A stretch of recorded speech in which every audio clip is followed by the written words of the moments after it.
What is it, Mother? Presently, Stephen.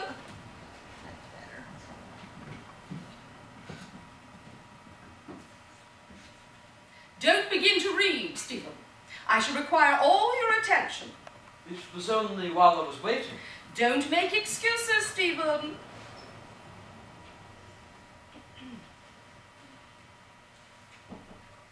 Now, I have not kept you waiting very long, I think. Not at all, Mother.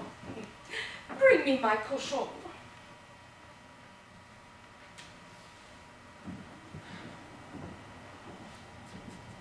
Thank you. Sit down.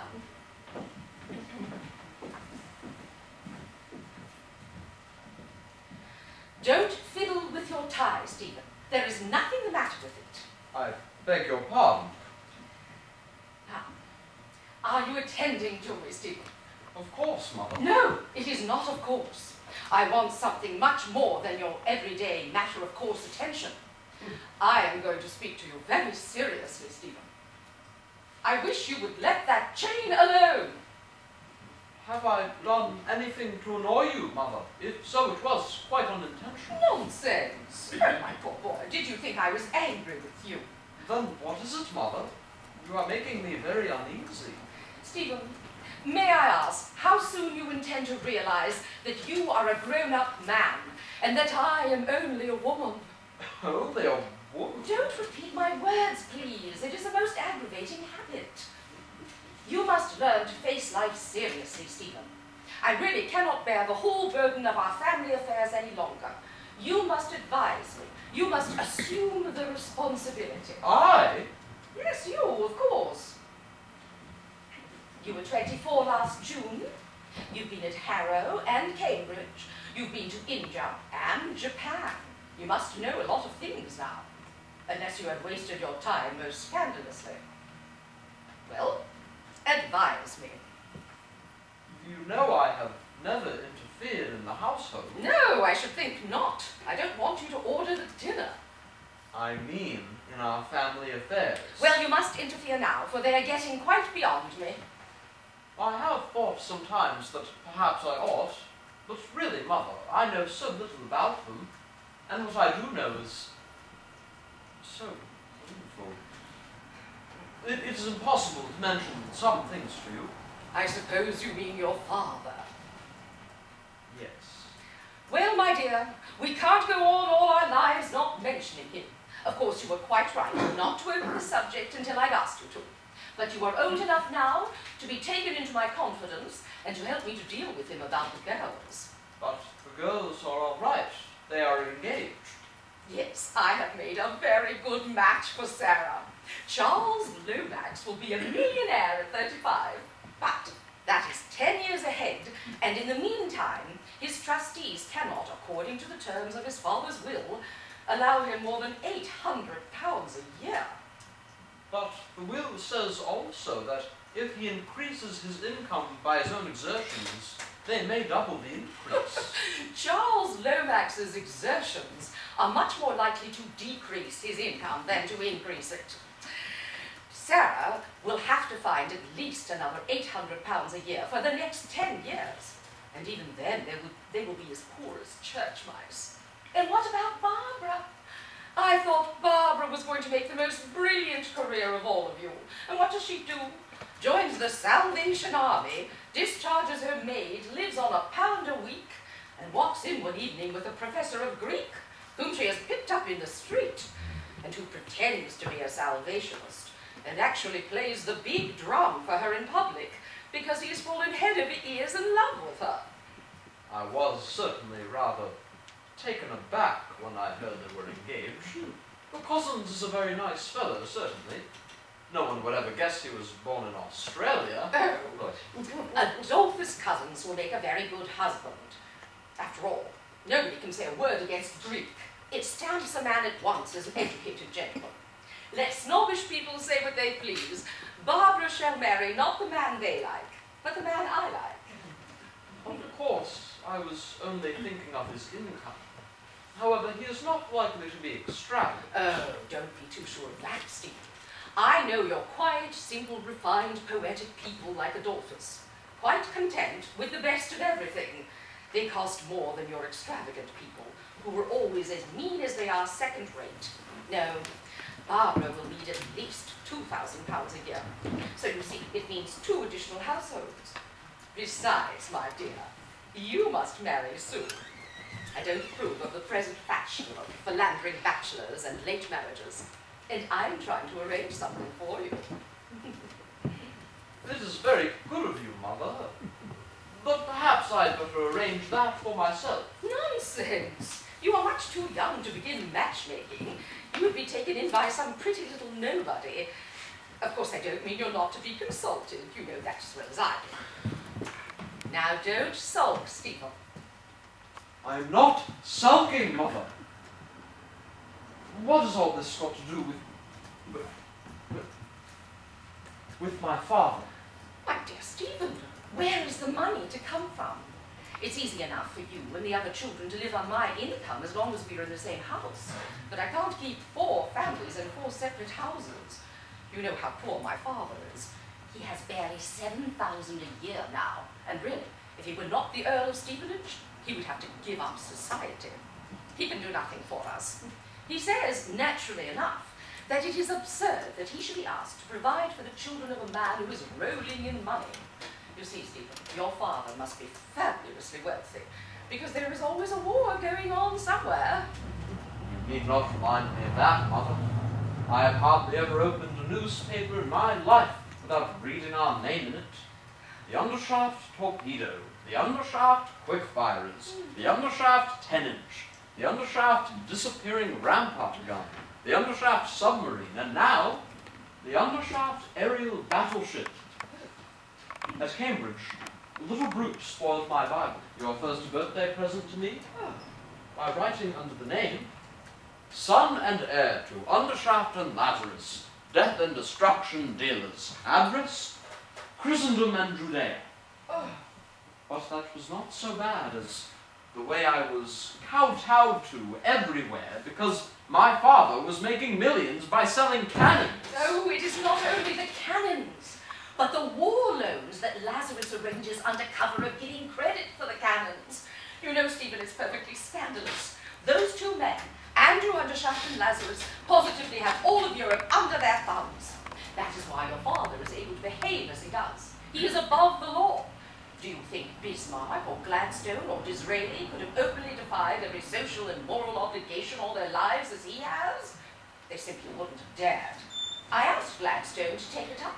I asked them times to take it up, but they wouldn't. They said they couldn't touch him. I believe they were afraid. What could they do? He does not actually break the law. Not break the law? He is always breaking the law. He broke the law when he was born. His parents were not married. Mother! Is that true? Yes, of course it's true. That was why we separated. He married without letting you know this? Oh, no. To do Andrew justice, that was not the sort of thing he did. Besides, you know the Undershaft motto.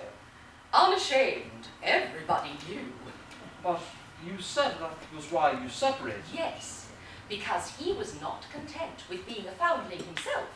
He wanted to disinherit you for another foundling. That was what I couldn't stand. Do you mean Don't stammer, Stephen. Speak distinctly. But this is so frightful to me, Mother, to have to speak to you about such things. It's not pleasant for me either, especially if you are still so childish that you must make a display of embarrassment. It is only in the middle classes, Stephen, that people get into a state of dumb, helpless horror when they find there are wicked people in the world. In our class, we have to decide what is to be done with wicked people, and nothing should disturb our self-possession. Now, ask your question properly. Mother, you have no consideration for me. For heaven's sake, either treat me as a child, as you always do, and tell me nothing at all, or tell me everything, and let me take it as best I can. Treat you as a child? What do you mean? It is most ungrateful and unkind of you to say such a thing. You know I have never treated any of you as children. I have always made you my companions and friends, and allowed you perfect freedom to do and say whatever you liked, as long as you liked what I could approve of. I dare say we have been the very imperfect children of a very perfect mother. But I do beg you to let me alone for once, and to tell me of this horrible business of my father wanting to set me aside for another son. Another son? I never said anything of the kind. I never dreamt of such a thing. This is what comes of interrupting me. But you said... Now, be a good boy, Stephen, and listen to me patiently. The Undershafts are descended from a foundling in the parish of St. Andrew, Undershaft, in the city. That was long ago, in the reign of James I. Well, this foundling was adopted by an armourer and gunmaker. In the course of time, the foundling succeeded to the business, and from some notion of gratitude or some vow or something, he adopted another foundling and left the business to him, and that foundling did the same. Ever since that, the canon business has always been left to an adopted foundling named Andrew Undershaft. But did they never marry? Were there no legitimate sons? Well, yes, of course they married, just as your father did. And they were rich enough to buy lands for their own children and leave them well provided for. And of course they always quarrelled with their wives furiously over it. Your father was adopted in that way, and he pretends to consider himself bound to keep up the tradition and adopt somebody to leave the business to. Of course, I was not going to stand that. I'm afraid I should make a poor hand of managing a cannon foundry. Nonsense! You could easily get a manager and pay him a salary. My father evidently had no great opinion of my capacity. Oh, stuff, child, you were only a baby. Your capacity had nothing to do with it. Andrew did it on principle, just as he did every perverse and wicked thing on principle. When my father remonstrated, Andrew actually told him to his face that history tells us of only two successful institutions. One, the Undershaft firm, the other, the Roman Empire under the Antonines. That was because the Antonine emperors always adopted their successors. Such rubbish. Then it was on my account that your home life was broken up. Mother, I'm sorry. Oh, my dear, there were other differences. I really cannot bear an immoral man. I should not have minded his merely doing wrong things. We are none of us perfect. But your father didn't exactly do wrong things. He said them and thought them. That was what was so dreadful. He really had a sort of religion of wrongness. Just as one doesn't mind men practicing immorality, so long as they own that they are in the wrong by preaching morality. So I could never forgive Andrew for preaching immorality while he practiced morality. You would all have grown up without any principles, without any knowledge of right and wrong if he had been in the house. All of this simply bewilders me, Mother. The people may differ about matters of opinion, or even about religion. But how can they differ about matters of right and wrong? Well, right is right, and wrong is wrong. And if a man cannot distinguish the two, he is either a fool or a rascal, and that is all. That's my own boy. Your father never could answer that. He used to laugh and get out of it under cover of some affectionate nonsense. Oh, and now that you understand the situation, what do you advise me to do? Well, what can you do? I must get the money somehow. We cannot take money from him. I'd rather go live in some cheap place like Bedford Square or even Hampstead than take a farthing of his money. But after all, Stephen, our present income comes from Andrew. I never knew that. But surely you didn't suppose your grandfather had anything to give me. The Stevenages could not do everything for you. We gave you social position. Andrew had to contribute something. He had a very good bargain, I think. We are utterly dependent on him and his cannons, then. Certainly not. The money is settled. But he provided it. So you see, it's not a question of whether to take money from him or not. It is simply a question of how much. I don't want any more than myself. Nor do I. But Sarah does, and Barbara does. That is, Charles Lomax and Adolphus cousins will cost them more. So, I must put my pride in my pocket and ask for it, I suppose. That is your advice to me, Stephen, is it not? No. Stephen! Of course, if you are determined. I am not determined. I ask your advice and I'm waiting for it. I will not have all the responsibility thrown on my shoulders. I would die sooner than ask him for another penny. You mean that I must ask him? Very well, Stephen. It shall be as you wish. I'm just glad to know that your grandfather concurs. But he thinks I ought to ask Andrew here to come and see the girls. After all, he must have some natural affection for them. Ask him here. Don't repeat my words, Stephen. Where else can I ask him? I never expected you to ask him at all. Now, don't tease, Stephen. Come, you see that it's necessary he should pay us a visit, don't you? I suppose, if the girls cannot do without his money. Thank you, Stephen. I knew you would give me the right advice when it was properly explained to me. I've asked your father to come this evening. Don't jump, Stephen, it fidgets me. Do you mean to say that my father is coming here tonight? That he may be here at any moment? I said 9. Ring the bell, please. It's 10 minutes to 9 yet, and I have to prepare the girls. I asked Charles Lomax and Adolphus to dinner on purpose that they might be here. Andrew had better see them in case he should cherish any delusions as to their capability of taking care of their wives. Morrison, go up to the drawing room and ask everybody to come down here at once. Now, remember, Stephen, I shall need all your countenance and authority. I don't know how Barbara will take it. Ever since they made her a major in the Salvation Army, she has developed a propensity to have her own way and order people about, which quite cows me sometimes. It's not ladylike. I'm sure I don't know where she picked it up. Anyhow, Barbara shan't bully me. But still, it's just as well that your father should be here before she has time to refuse to meet him or make a fuss. Don't look nervous, Stephen. It will only encourage Barbara to make difficulties. I am nervous enough, goodness knows, but I don't show it.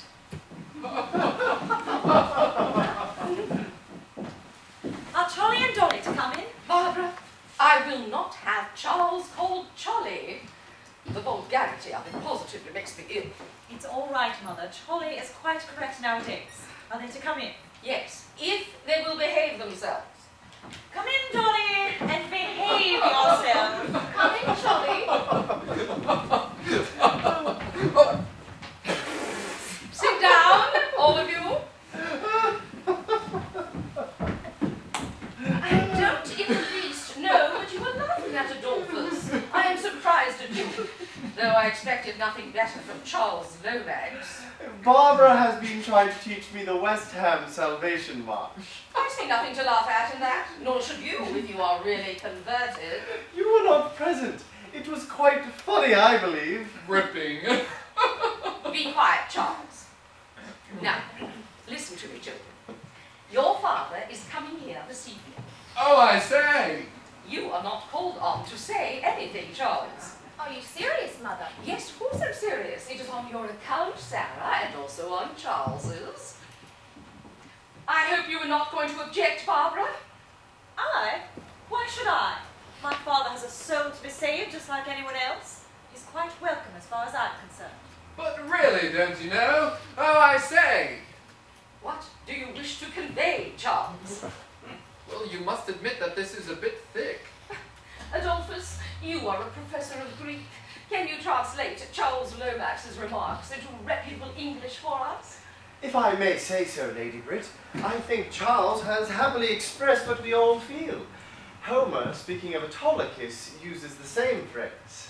Not that I mind, you know, if Sarah don't. Thank you. Adolphus, have I your permission to invite my own husband to my own house? You have my unhesitating support in everything you do. Sarah, have you nothing to say? Do you mean that he is coming regularly to live here? Certainly not. The spare room is ready for him if he likes to stay for a day or two to see a little more of you. But there are limits. Well, he can't eat us, I suppose. I don't mind. I wonder how the old man will take it. Much the same as the old woman will, no doubt, Charles. I didn't mean, at least. You didn't think, Charles. You never do. And the result is you never mean anything. And now, please attend to me, children. Your father will be quite a stranger to us. I suppose he hasn't seen Sarah since she was a little kid. Not since she was a little kid, Charles, as you express it with that elegance of diction and refinement of thought that seem never to desert you. Accordingly, now I have forgotten what I was going to say. That comes of your provoking me to be sarcastic, Charles. Adolphus, will you kindly tell me where I was? You were saying that as Mr. Undershaft has not seen his children since they were babies, he will form his opinion of the way you brought them up by their behavior tonight, and that you wish us all to be particularly careful to conduct ourselves well. Especially Charles. Look here, Lady Brit didn't say that. I did, Charles. Adolphus's recollection is perfectly correct. It is most important that you should be good. And I do beg you for once not to pair off into opposite corners and giggle and whisper when I'm speaking to your father. All right, Mother. We'll do you credit. Now remember, Charles, Sarah will want to feel proud of you instead of ashamed of you. Oh, I say. There's nothing exactly to be proud of, don't you know? Well, try and look as if there was. Might I speak a word with you, my lady? Nonsense. Show him up. Yes, my lady. Does Morrison know who he is? Of course, Morrison has always been with us. It must be a regular corker for him, don't you know? Is this a moment to get on my nerves, Charles, with your outrageous expressions? But this is something out of the ordinary, really.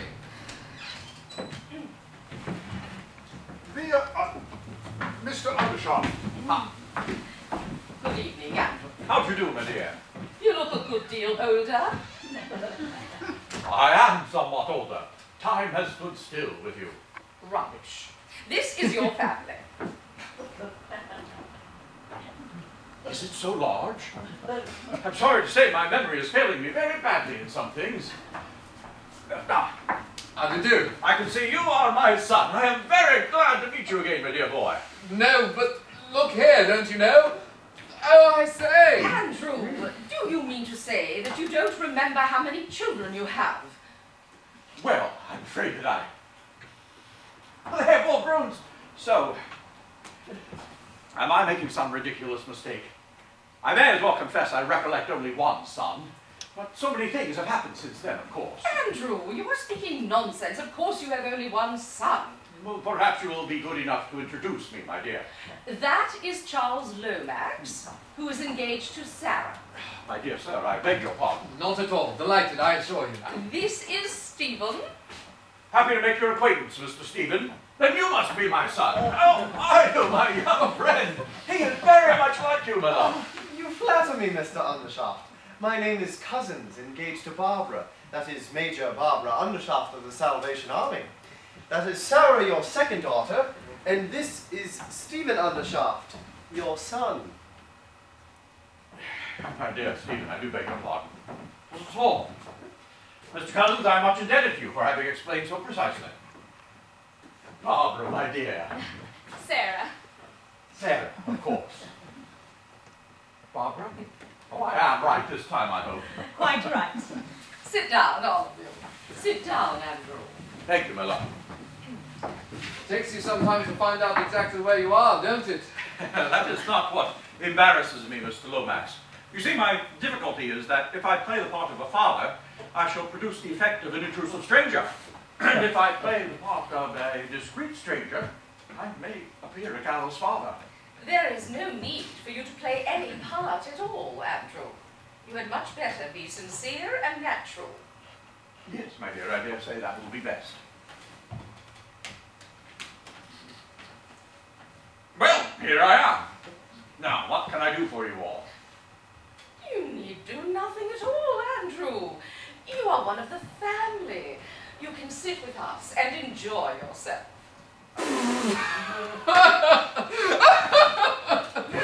Charles Lomax, if you can behave yourself, behave yourself. If not, leave the room. I'm awfully sorry, Lady Brit, but really, you know, upon my soul. Oh, why don't you laugh if you want to, Charlie? It's queer inside. Barbara, you have had the education of a lady. Please please let your father see that, and don't talk like a street girl. Oh, never mind me, my dear. As you know, I am not a gentleman, and I was never educated. Nobody'd know it, I assure you. You look all right, you know. Let me advise you to study Greek, Mr. Undershaft. Greek scholars are privileged men. A few of them know Greek, and none of them know anything else. But their position is unchallengeable. Other languages are the qualifications of waiters and commercial travellers. Dolly, don't be insincere. Charlie, why don't you fetch your concertina and play something for us? Perhaps that sort of thing is not in your line, eh? Oh, I am particularly fond of music. Are you? Then I'll get it. Do you play, Barbara? Only the tambourine, but Charlie's teaching me the concertina. No, and is Charlie also a member of the Salvation Army? No, he says it's bad form to be a dissenter. But I don't despair of Charlie. I made him come to a meeting yesterday at the dock gates and take the collection in his hat. It's not my doing, Andrew. Barbara is old enough to take her own way. She has no father to advise her. Oh, yes, she has. There are no orphans in the Salvation Army. Your father there has a great many children. Has plenty of experience, eh? Just so. How did you come to understand that? Charles, come in at once and play us something. Righto. Oh, one moment, Mr. Lomax. I am rather interested in the Salvation Army. Its motto might be my own. Blood and fire. But not your sort of blood and fire, you know. Oh, my sort of blood cleanses. My sort of fire purifies. So do ours. Come down to my shelter tomorrow, the West Ham shelter, and see what we're doing. We're going to march to a great meeting in the Assembly Hall at Mile End. Come and see the shelter and then march with us. It will do you a lot of good. Do you play anything? Well, in my youth, I earned pennies and even shillings sometimes in the streets and in public house parlors by my natural talent for the tenor trombone. Oh, I say. Many a sinner has played himself into heaven on the trombone thanks to the army. Yes, but what about the cannon business, don't you know? Getting into heaven is not exactly in your line, is it? Charles! Well, but it stands to reason, don't it? The cannon business may be necessary and all that. We can't get on without cannons, but it isn't right, you know? On the other hand, there may be a certain amount of tosh about the Salvation Army. I belong to the established church myself. But still, you can't deny that it's religion, and you can't go against religion, can you? At least unless you're downright immoral, don't you know? You hardly appreciate my position, Mr. Lomax. I'm not saying anything against you personally, you know? Oh, quite so, quite so. But consider for a moment. Here I am, a manufacturer of mutilation and murder. Now, I find myself in especially amiable humor just now, because this morning, down at the foundry, we blew 27 dummy soldiers into fragments, with a gun which formerly destroyed only 13.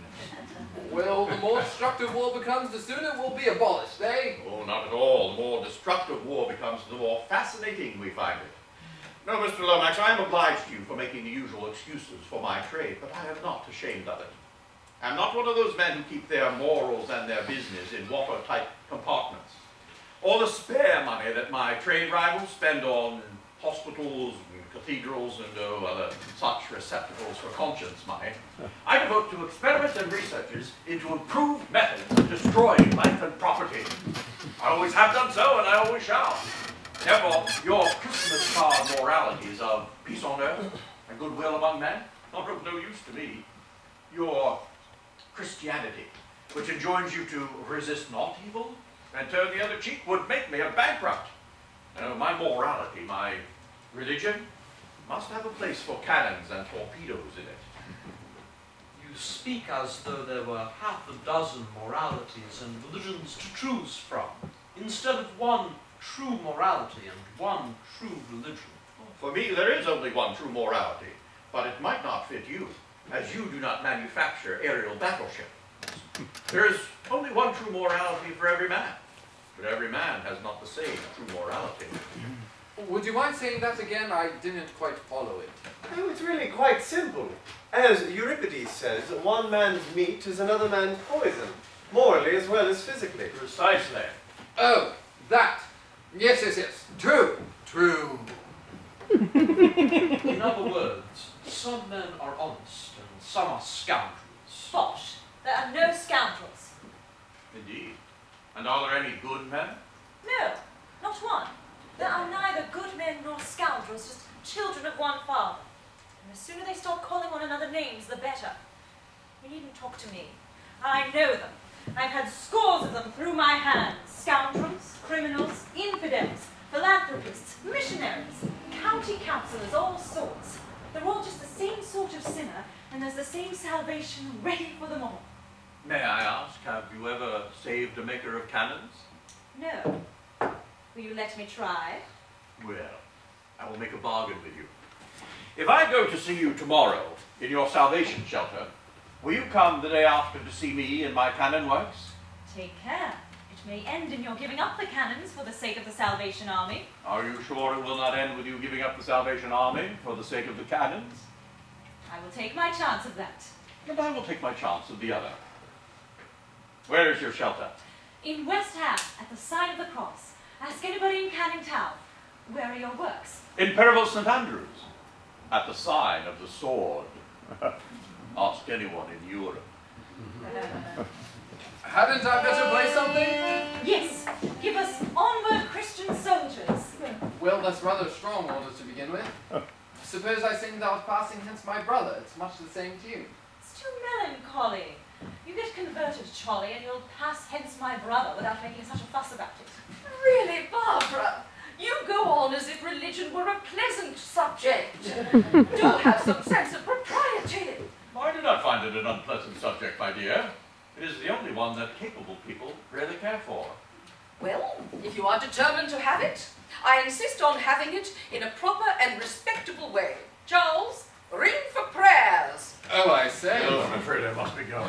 Cannot go now, Andrew. It would be most improper. Sit down. What will the servants think? My dear, I have conscientious scruples. May I suggest a compromise? If Barbara will conduct a little service in the drawing room with Mr. Lomax as organist, I will attend it willingly. I will even take part if a trombone can be procured. Don't mock, Andrew. You do not think I am mocking my love, I hope? Of course not. And it wouldn't matter if you were. Half the army came to their first meeting for a lark. Come along. Come, Johnny. Come, Johnny. I will not be disobeyed by everybody. Adolphus, sit down. Charles, you may go. You are not fit for prayers. You cannot keep your countenance. Oh, I say. But you, Adolphus, can behave yourself if you choose to. I insist on your staying. Oh, my dear Lady Brit, there are things in the family prayer book I cannot bear to hear you say. What things, pray? Well, you would have to go before all the servants and tell them we have done things we ought not to have done, and left undone things we ought to have done, and that there is no help in us. I could not bear to hear you do yourself such an injustice, and to Barbara such an injustice. Well, as for myself, I flatly deny it. I've done my best. I shouldn't dare to marry Barbara. I couldn't look you in the face if it were true. So I must go to the drawing room. Well, go. And remember this, Adolphus. I have a very strong suspicion that you went to the Salvation Army to worship Barbara and nothing else. And I quite appreciate the very clever way in which you systematically humbug me. I have found you out. Take care Barbara doesn't. That's all. Don't tell on me. Sarah, if you want to go, go. Anything is better than to sit there as if you wished you were 1,000 miles away. Very well, Mamma.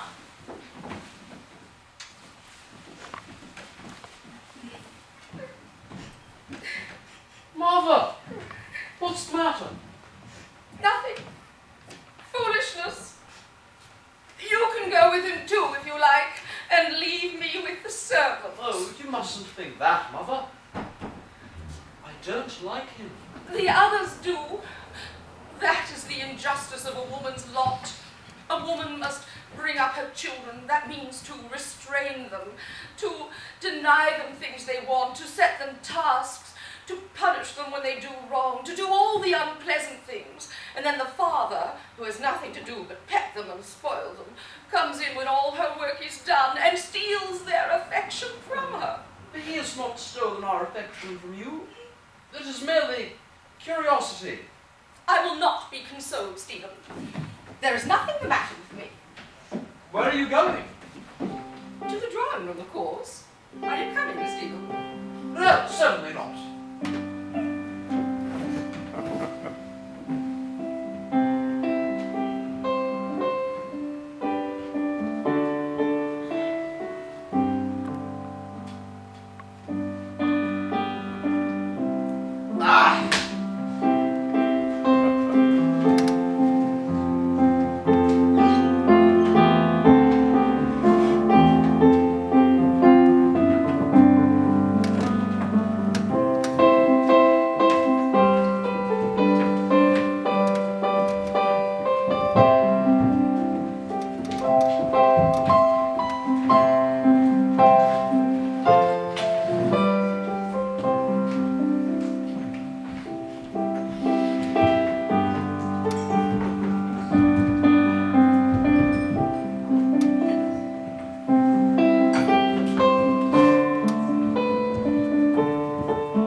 Feel better after your meal, sir?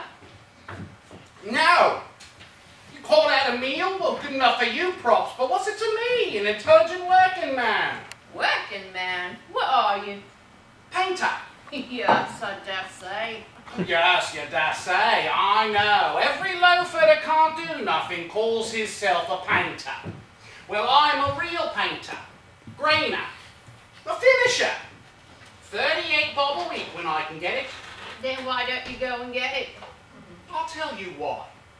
First, I'm intelligent. Whew, it's rotten cold here. Well, yes, intelligent beyond the station into which it has pleased the capitalists to call me. And they don't like a man who sees through them. Second, an intelligent being needs a due share of happiness. So I drink something cruel when I get the chance. Third, I stand by my class and do as little as I can, so as to leave half the job for me fellow workers. Fourth, I'm fly enough to know what's inside the law and what's outside it. And inside the law, I do as the capitalists do. Pinch what I can lay me hands on. In a proper state of society, I am sober, industrious, and honest. In Rome, so to speak, I do as the Romans do. What's the consequence? When trade is bad, and it's rotten bad just now, and the employers has to sack off their men, they generally start on me. What's your name? Price. Bronte O'Brien Price. Usually called Snobby Price for short. Well, Snobby's a carpenter, ain't it? You said you was a painter. Not that sort of snob, but the genteel sort. I'm too uppish, owing to my intelligence. And my father being a reading, thinking man. What's your name? Rummy Mitchins, sir. Your elf, Miss Mitchins. Mrs. Mitchins. What? Oh, Rummy! Rummy! Rummy! The intelligent, respectable married woman, Rummy, getting rescued by the Salvation Army by pretending to be a bad un. Same old game. Well, what am I to do? I can't starve. Them Salvation lasses is dear good girls, but the better you are, the worse they likes to think you was before they rescued you. Now, why shouldn't they have a bit of credit, poor lads? They're worn to rags by their work. And where would they get the money to rescue us if we just let on they're no worse than anybody else? You know what ladies and gentlemen are. A thieving swine. Wish I had their job, Rummy, all the same. What's Rummy stand for? A pet name, props? Short for Romola. For what? Romola. It was something out of a new book. Somebody me mother wanted me to grow up like. We're companions in misfortune, Rummy. Both on us got names that nobody can't pronounce. Consequently, I'm Snobby and you're Rummy, because Bill and Sally wasn't good enough for our parents. Such is life. Who saved you, Mr. Price? Was it Major Barbara? No, I come here on my own. I'm going to be Bronte O'Brien Price, converted painter. I know just what they like.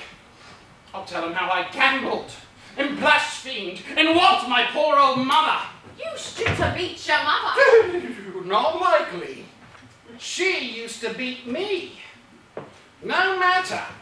You come in here, the converted painter, and you'll hear how she was a pious woman who taught me prayers had a need, and how I used to come home drunk and drag her out of bed, be a Snow White airs, and lament her with the poker.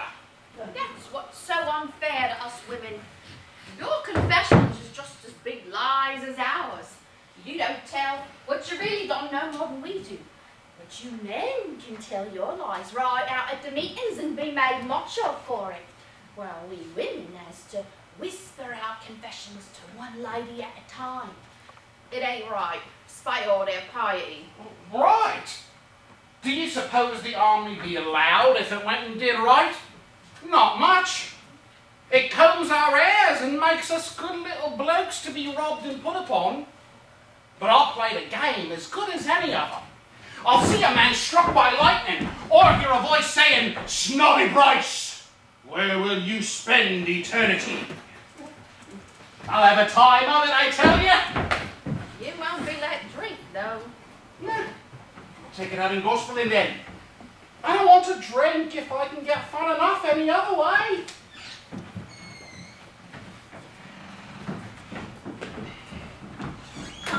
Buck up. I'll get you something to eat. You'll be all right then. Poor old man. Oh, cheer up, brother. You'll find rest and peace and happiness here. Hurry up with the food, miss. He's fair done.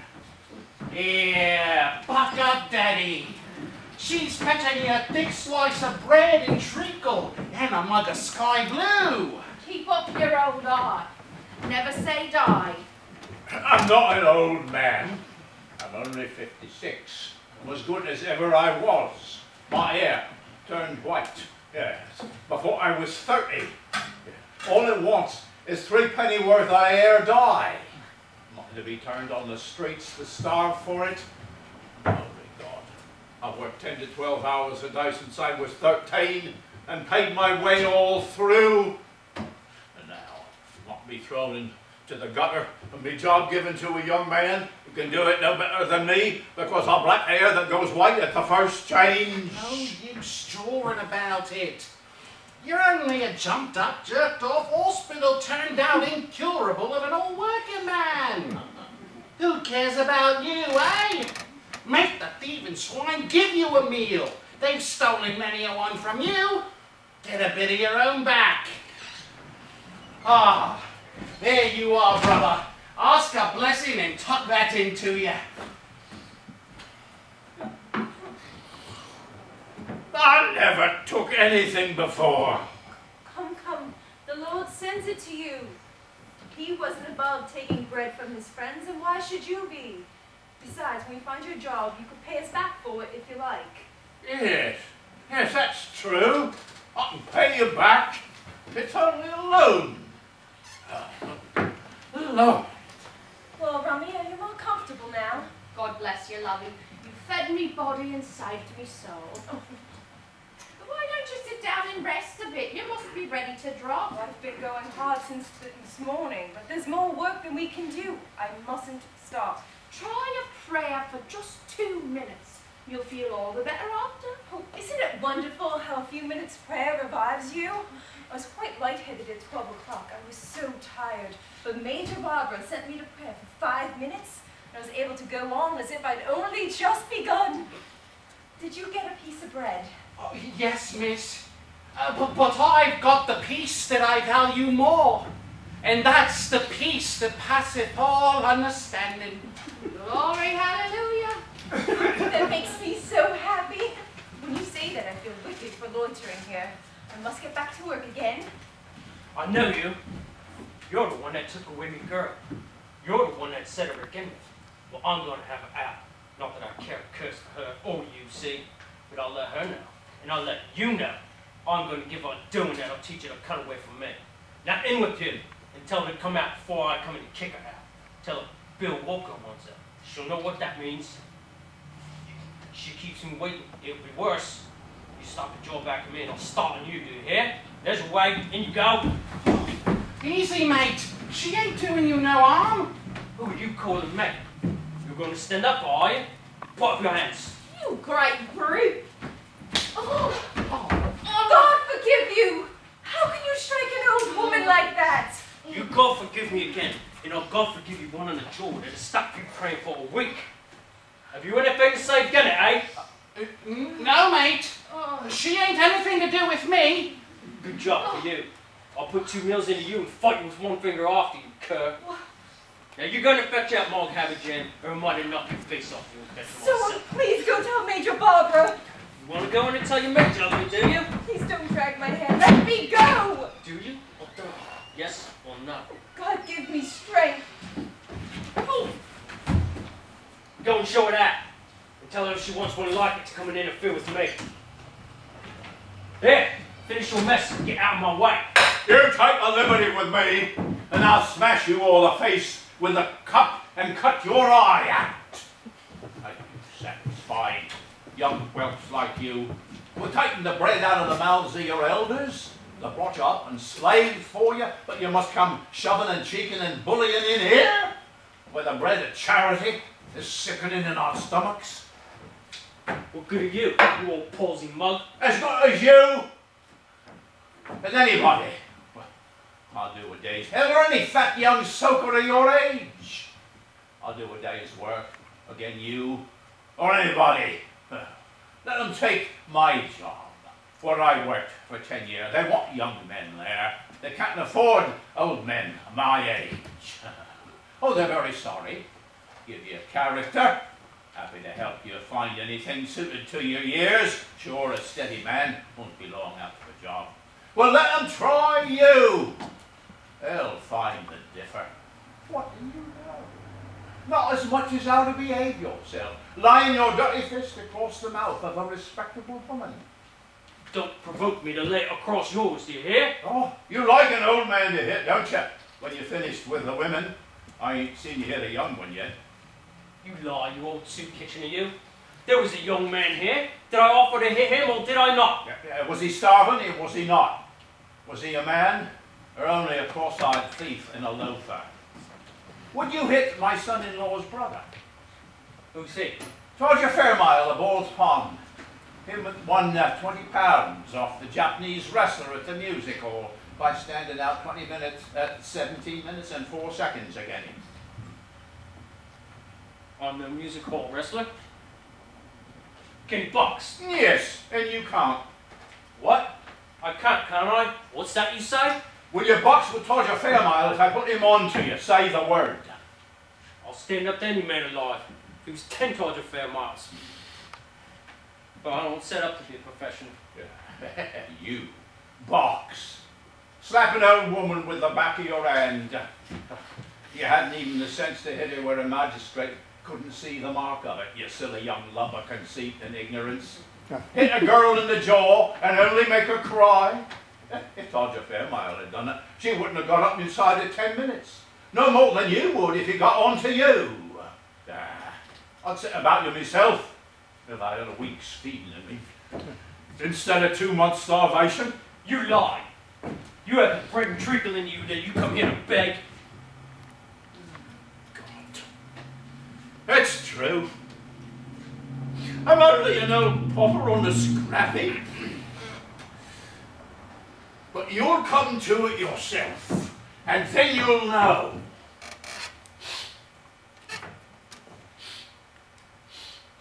You'll come to it sooner than a teetotaler like me filling yourself with gin this hour of the morning. I'm no gin drinker, you old liar. But when I want to give my girl a blooming good iron, I like to have a bit of devil in me, see? I'm going in there to fetch it out. You're going to the station on a stretcher, more likely. They'll take the gin and devil out of you. There, when they get you inside. You mind what you're about. The Major here is the Earl of Stevenage's granddaughter. Go on. Yeah, you'll say. Well, I ain't done nothing to her. Yeah, suppose she said you did. Who'd believe you? God. There's no justice in this country. To think what them people can do. I'm as good as her. Tell her so. It's just what a fool like you would do. Good morning. Good morning, miss. Sit down. Make yourself at home. Now then, since you've made friends with us, we want to know all about you. Names and addresses and trades. Peter Shirley, fitter. Chucked out 2 months ago because I was too old. You pass still. Why didn't you dye your hair? Yeah, I did. My age come out at a coroner's inquest on me daughter. Steady. Teetotaler. Never out of a job before. Good worker. And sent to the knockers like an old horse. No matter. If you did your part, God will do his. My religion's of no concern of anybody but myself. I know. Secularist. Did I offer to deny it? Why should you? My own father's a secularist, I think. Our father, yours and mine, fulfills himself in many ways. And I dare say he knew what he was about when he made a secularist of you. So buck up, Peter. We can always find a job for a steady man like you.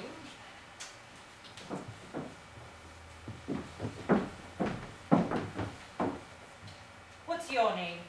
What's that to you? Afraid to give his name.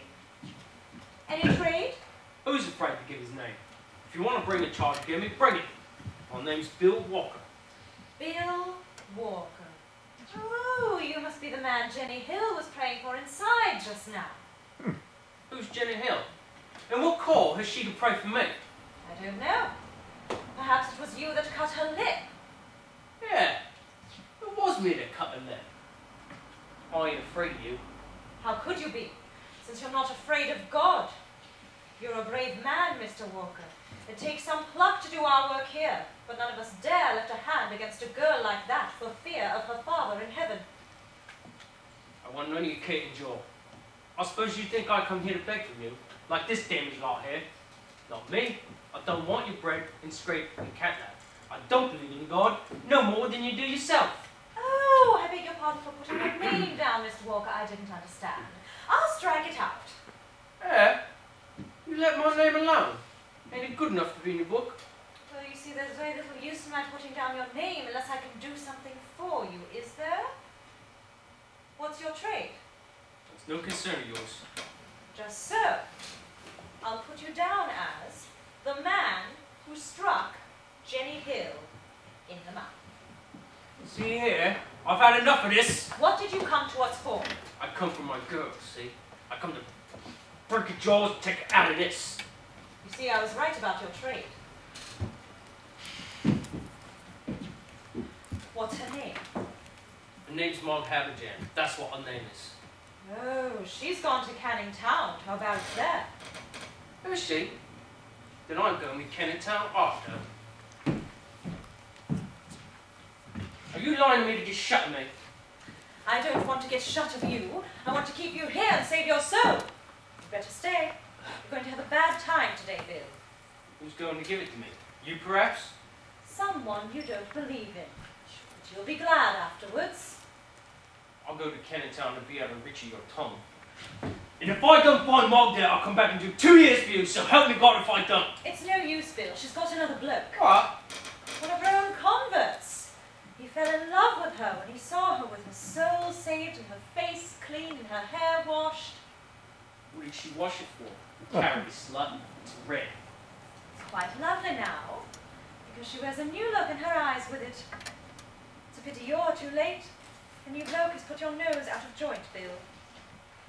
I'll put his nose out of joint for him. Not that I care a curse for her, mind that. And I'll teach her to drop me as if I was dirt. And I'll teach him to meddle with my duty. What's his bleeding name? Sergeant Todger Fairmire. I'll go with him, miss. I want to see them two meet. I'll take him to the infirmary when it's over. Is that him you were speaking on? That's it. Didn't that wrestle in the music hall? Yeah, the competitions at the National Sporting Club was worth nigh £100 a year to him. But he's given them up now for religion. And so he's a bit fresh from want of the exercise he was accustomed to. He'll be glad to see you. Move on. What's his weight? 15-4. Go and talk to him, Bill. He'll convert you. Yeah, you can put your head into a mashed potato. I ain't afraid of him. I ain't afraid of anyone. Well, he can lick me. She's done me. Yeah, you ain't going. I thought not. Jenny? Yes, Major. Send Rummy Mitchins out to clear away here. I think she's afraid. Nonsense. She must do as she's told. Rummy, the Major says you must come. Poor Jenny. Are you tired? Does it hurt? It doesn't hurt. It was nothing. It was as hard as he could hit, I expect. Poor Bill. You don't feel angry with him, do you? Oh, no, indeed I don't, Major. Bless his poor heart. Now, Rummy, bustle. Take in the mugs and plates to be washed and throw about the crumbs for the birds. There won't be any crumbs. It's not the time to be wasting good bread on birds. Gentleman come to see the shelter, Major. Says he's your father. All right, come.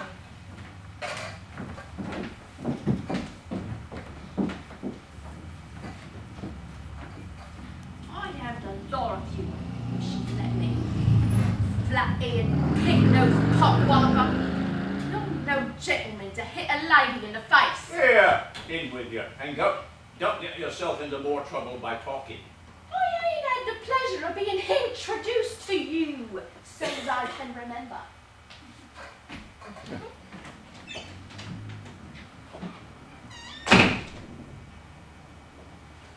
Don't you talk to me, do you hear? You leave me alone, or I'll do you mischief. Don't you be afeard. You ain't such prime company as you need expect to be sought after. Ah, there you are, Mr. Shirley. This is my father. I told you he was a secularist, didn't I? Perhaps you'll be able to comfort one another. A secularist? Why, not the least in the world. On the contrary, a confirmed mystic. I'm very sorry, I'm sure. By the way, Papa, what is your religion, in case I have to introduce you again? My religion? Well, my dear, I am a millionaire. That is my religion. I'm afraid you and Mr. Shirley won't be able to comfort one another after all. You're not a millionaire, are you, Peter? No, and proud of it. Poverty, my friend, is not a thing to be proud of. Who made your millions for you? Me and me like. What kept us poor? Keeping you rich?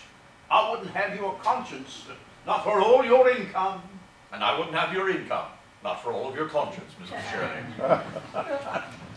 You wouldn't think he was my father, would you, Peter? Will you go inside the shelter and lend the lasses a hand for a while? We're worked off our feet. Yes, I'm in their debt for a meal, ain't I? Not because you're in their debt, but for love of them, Peter, for love of them. There. Don't stare at me. In with you. And give that conscience of yours a holiday. Ah, it's a pity, miss. You was never trying to use your reason. You'd have made a very taken lecturer on secularism. Oh, never mind me, my dear. Just go about your work and let me watch it for a while. All right. For instance, what's the matter with that outpatient over there? Oh, we shall cure him in no time. Just watch.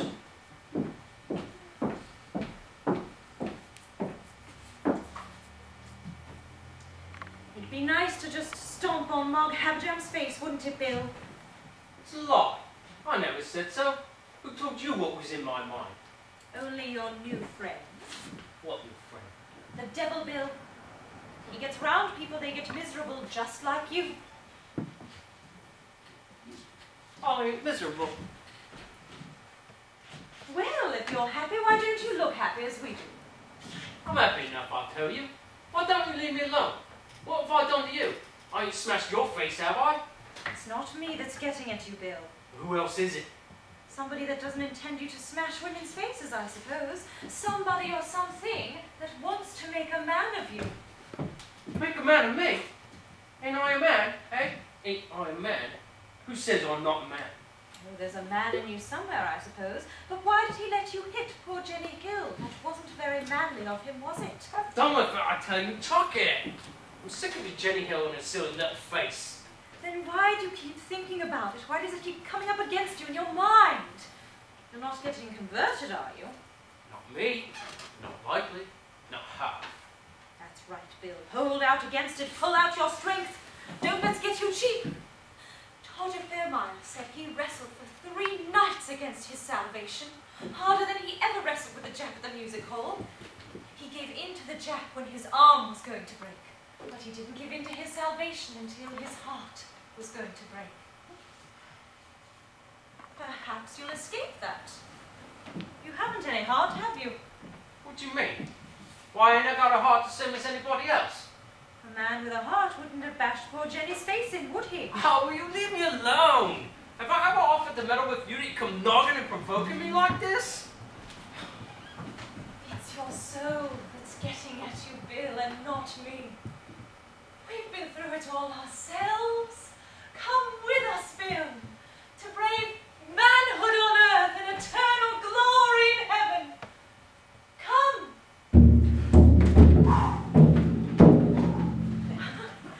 There you are, Dolly. I'd like to introduce you to a new friend of mine, Mr. Bill Walker. This is my bloke, Bill, Mr. Cousins. Going to marry him? Yes. God help it. God help it. Why? Do you think you won't be happy with me? I've only had to stand it for a morning. You'll have to stand it for a lifetime. That is a frightful reflection, Mr. Walker. But I can't tear myself away from her. Well, I can. Yeah. Do you know where I'm going to? And what I'm going to do? Yes. You're going to heaven and you're coming back before the week is out to tell me so. You lie. I'm going to Kennytown, spit in Todger Fairmile's eye. I bashed Jenny Hill's face, and now I'll go and get me own face bashed. Come back and show it to her. You'll hit me harder than I hit her. That'll make it square. Is that fair or is it not? You're a gentleman. You ought to know. 2 black eyes won't make a white one, Bill. I didn't ask you. Can't never keep your mouth shut. I asked the gentleman. Yes, I think you're right, Mr. Walker. Yes, I should do it. It's curious. It's exactly what an ancient Greek would have done. But what good will it do? Oh, well, it will give Mr. Fairmile some exercise, and it will satisfy Mr. Walker's soul. Right. There ain't no such thing as a soul. How can you tell whether I have a soul or not? You've never seen it. I've seen it hurting you when you went against it. If you was my girl and took the word out of your mouth like that, I'd give you something you'd feel hurt, so I would. You take my tip, mate. You stop a jaw, or you'll die before your time. War out. That's what you'll be. War out. I wonder. Dolly? Oh, yes, dear, it is very wearing to be in love with you. If it lasts, I quite think I shall die young. Should you mind? Oh, not at all.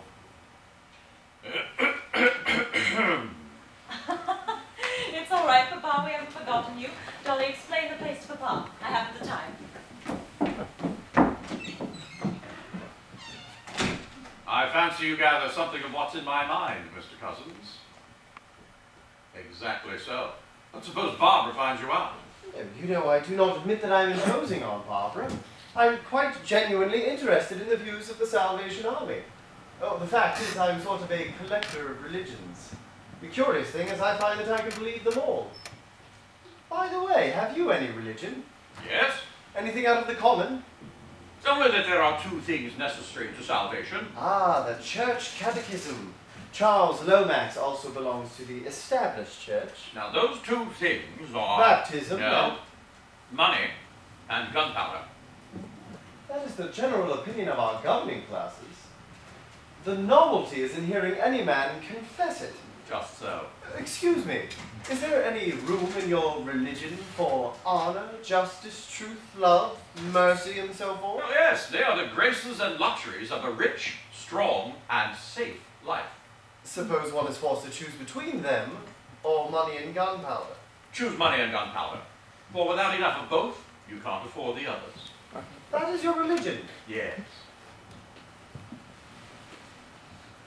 Barbara will not stand for that. You will have to choose between your religion and Barbara. So will you, my friend. She will find out that that drum of yours is hollow. Oh, Father Undershaft, you are mistaken. I am a sincere salvationist. You do not understand the Salvation Army. It is the army of joy, of love, of courage. It has banished the fear and remorse and despair of the old hell-ridden evangelical sects.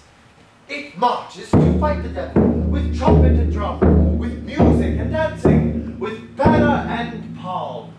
It picks the waster out of the public house and makes a man of him. It finds a worm wriggling in a back kitchen, and lo, a woman.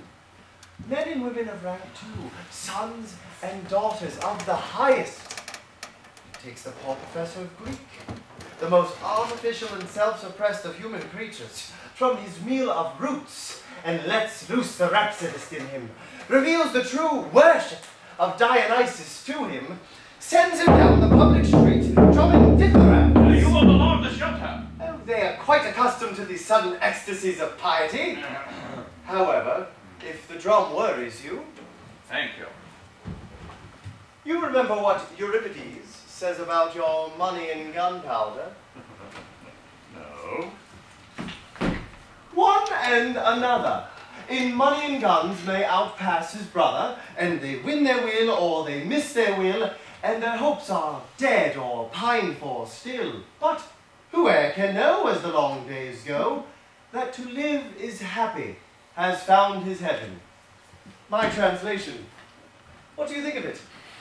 I think, my friend, that if you wish to know, as the long days go, that to live is happy, you must first acquire money enough for a decent life, and power enough to be your own master.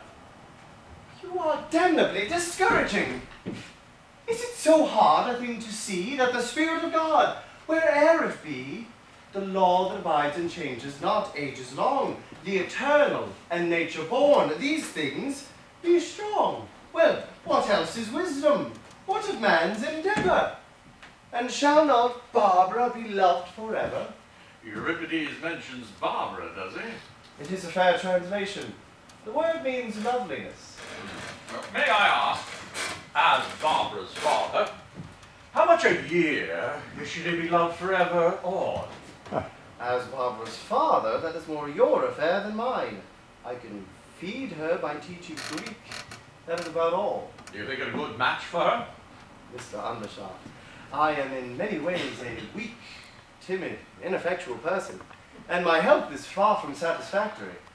But whenever I feel that I must have something, I get it sooner or later. And I feel that way about Barbara. I don't like marriage. I'm intensely afraid of it. But I feel that I alone must marry Barbara. So please regard that as settled. You mean you will stick at nothing? Not even the conversion of the Salvation Army to the worship of Dionysus? The business of the Salvation Army is to save, not to wrangle about in the name of the Pathfinder, Dionysus or another. What does it matter? Professor Cousins, I find you are a young man after my own heart. Mr. Undershaft, you are, as far as I'm able to gather, a most infernal old rascal. But you appeal very strongly to my sense of ironic humor. Good. Now, down to business. Pardon me, we were talking of religion. Why go on to such an uninteresting and unimportant subject as business? Religion is our business at present, for it is through religion alone that we can win Barbara. Have you too fallen in love with Barbara? Yes, with a father's love. Oh, a father's love for a grown-up daughter is the most dangerous of all infatuations. I apologize for mentioning my own pale, coy, mistrustful fancy in the same breath with you. Now, keep to the point. We have to win her, and we are neither of us Methodists. But that does not matter.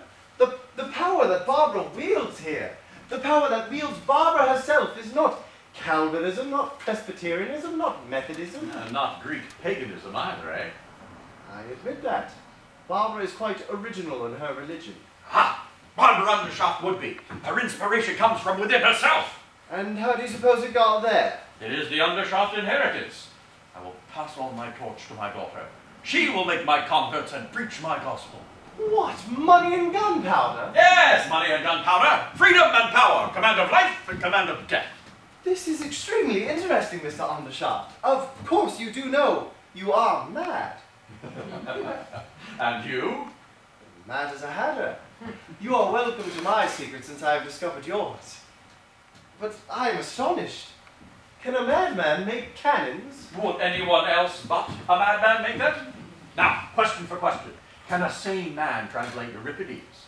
No. Can a sane woman make a man of a waster, or a woman of a worm? Oh, Father Colossus, mammoth millionaire. Are there 2 mad people or 3 in the Salvation Shelter today? You mean Barbara's as mad as we are? Well, Professor, let us call things by their proper names. I am a millionaire. You are a poet. Barbara is a savior of souls. What have we 3 to do with the common mob of slaves and idolaters? Oh, take care. Barbara is in love with the common people, and so am I. Have you ever felt the romance of that love? Have you ever been in love with poverty, like St. Francis? Have you ever been in love with disease and suffering, like our nurses and philanthropists? Such passions are not virtues, but the most unnatural of vices.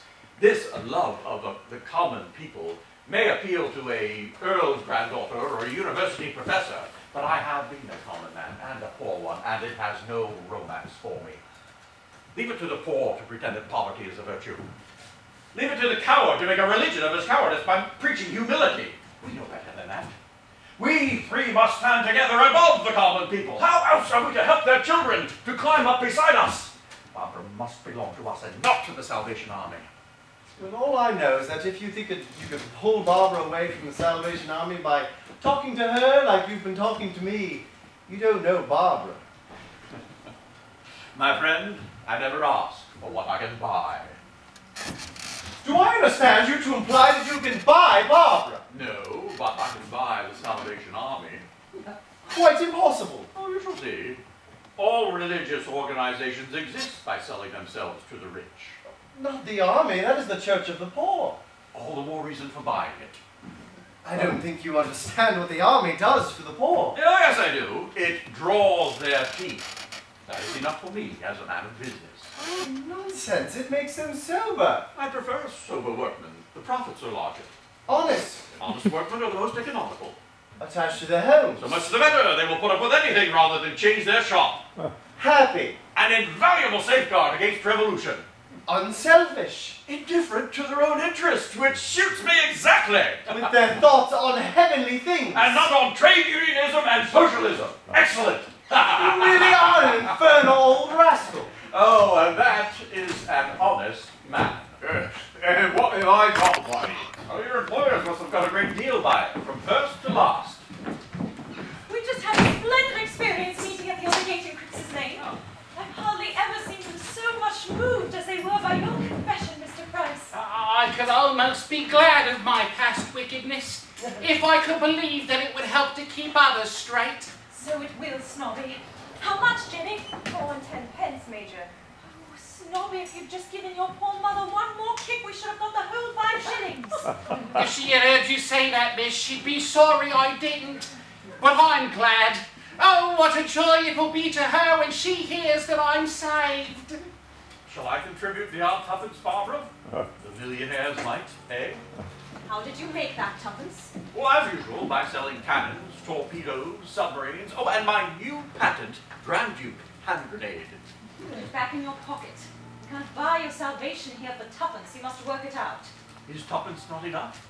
I can afford a little more if you press me. 2 million millions would not be enough. There is bad blood on your hands, and nothing but good blood can cleanse them. Money is no use. Take it away. Dolly, you must write another letter to the papers for me. I know you don't like it, but it must be done. The starvation this winter is beating us. Everybody is unemployed. The General says we must close the shelter if we can't get more money. I force the collections at the meetings until I'm ashamed, don't I, Snobby? It's a fair treat to see you work it, miss. The way you get them up from 3 and 6 to 4 and 10 with that hymn, penny by penny and verse by verse, is a caution. Yes, but I wish we could do without it. I'm getting at last to think more of the collection than of the people's souls. And what are these hatfuls of pence and halfpence? We want thousands, tens of thousands, hundreds of thousands. I want to convert people, not to be always begging for the army. In a way, I'd die sooner than beg for myself. Genuine unselfishness is capable of anything, my dear. Yes, isn't it? Mephistopheles. Machiavelli. How are we to feed them? I can't talk religion to a man with bodily hunger in his eyes. It's frightful. Major, dear. No, no, don't comfort me. It will be all right. We will get the money. How? By praying for it, of course. Mrs. Baines says she prayed for it last night, and she's never prayed for it in vain, never once. By the way, Dad, Mrs. Baines has come to march with us to our big meeting this afternoon, and she's very anxious to meet you for some reason or other. Perhaps she'll convert you. Well, I shall be delighted, my dear. Major, it's that man back again. What man? The man who hit me. Oh, I hope he's coming back to join us. Hello, Bill. Back already. Been talking ever since, have you? Pretty nearly. Well, has Todger paid you out for poor Jenny's jaw? No, he ain't. Thought your jacket looked a bit snowy. So it is snowing. You want to know where the snow come from, don't you? Yes. Will come from off the ground, Parkinson's Corner, in Kennetown. Got rubbed off between my shoulders, see? But you didn't rub some off with your knees, Bill. That would have done you a lot of good. I was saving another man's knees at the time. He was kneeling on my head, so he was. Who was kneeling on your head? Todger was. He was praying for me, praying comfortable for me as a carpet. So was Mom. So was the whole blooming meat. Mom, she says, "Oh Lord, break his stubborn spirit, but don't hurt his dear heart." And a blow, kneeling with all his weight on me. Funny, ain't it? We are so sorry, Mr. Walker. Nonsense, of course it's funny. Served you right, Bill. You must have done something to him first.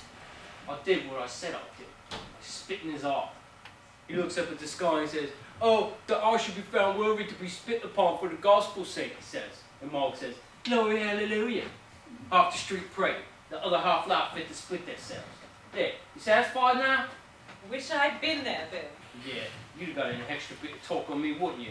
I'm so sorry, Mr. Walker. Don't you go being sorry for me. You've no call. Listen here, I broke your jaw. It didn't hurt. Indeed, it didn't, except for a moment. It was only that I was frightened. I don't want to be forgiving you.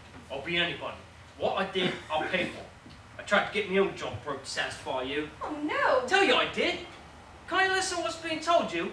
All I got to be was being made a sight of in the public street for me pains. Well, if I can't satisfy you one way, I can another. Listen here.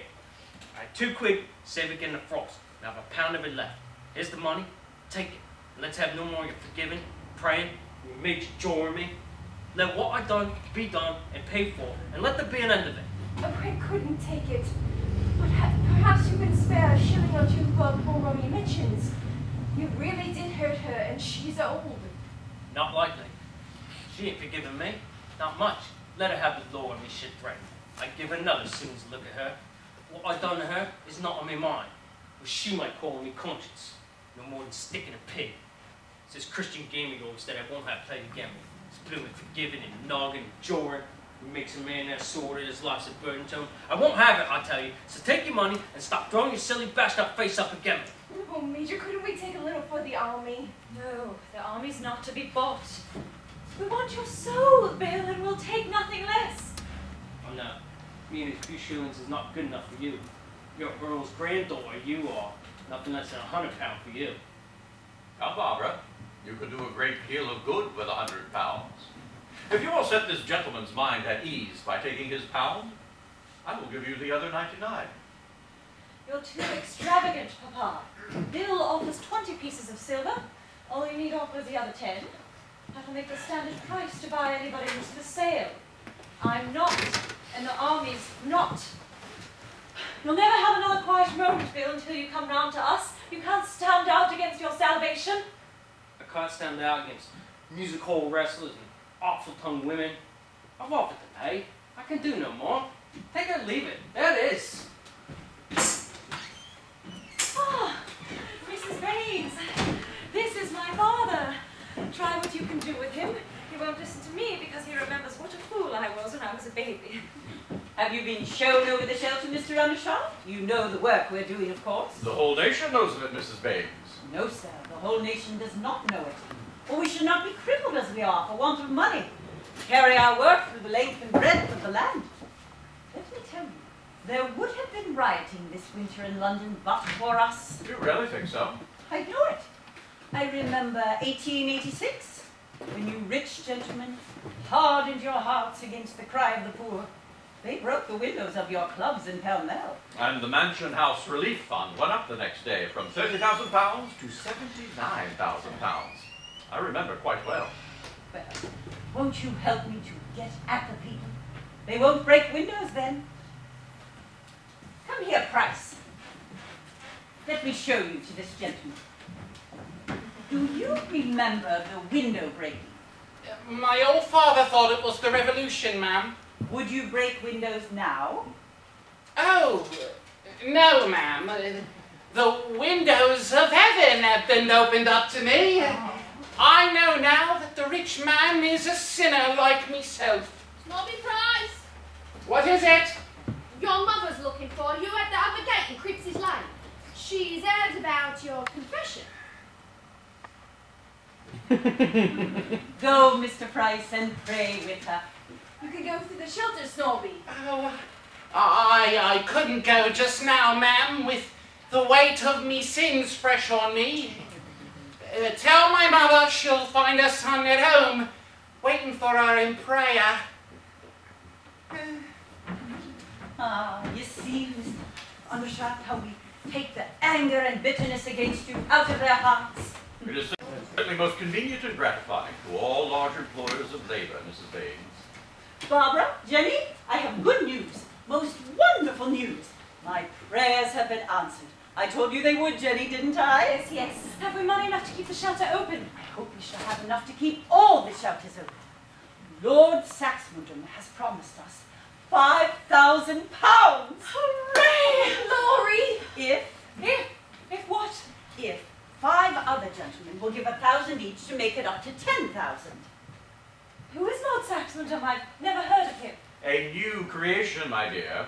You have heard of Sir Horace Bodger? Bodger? Do you mean the distiller, Bodger's whiskey? That is the man. He is one of the greatest of our public benefactors.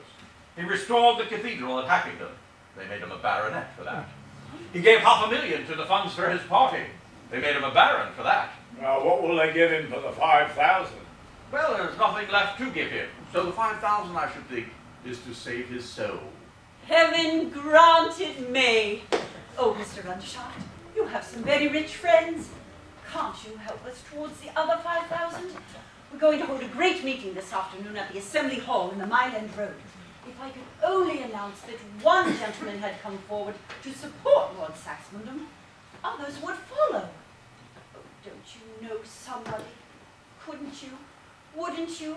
Oh, think of those poor people, Mr. Undershaft. Think how much it means to them, and how little to a great man like you. Mrs. Baines, you are irresistible. I cannot disappoint you. I can't deny myself the pleasure of making old Bodger pay up. You shall have your £5,000. Oh, thank God! You don't thank me. Oh, sir, don't try to be cynical. Don't be ashamed of being a good man. The Lord will bless you abundantly, and our prayers will be like a strong fortification round you all the days of your life. You will let me have a check to show at the meeting, won't you? Jenny, go in and fetch a pen and ink. Oh, do not disturb Miss Hill. I have a fountain pen.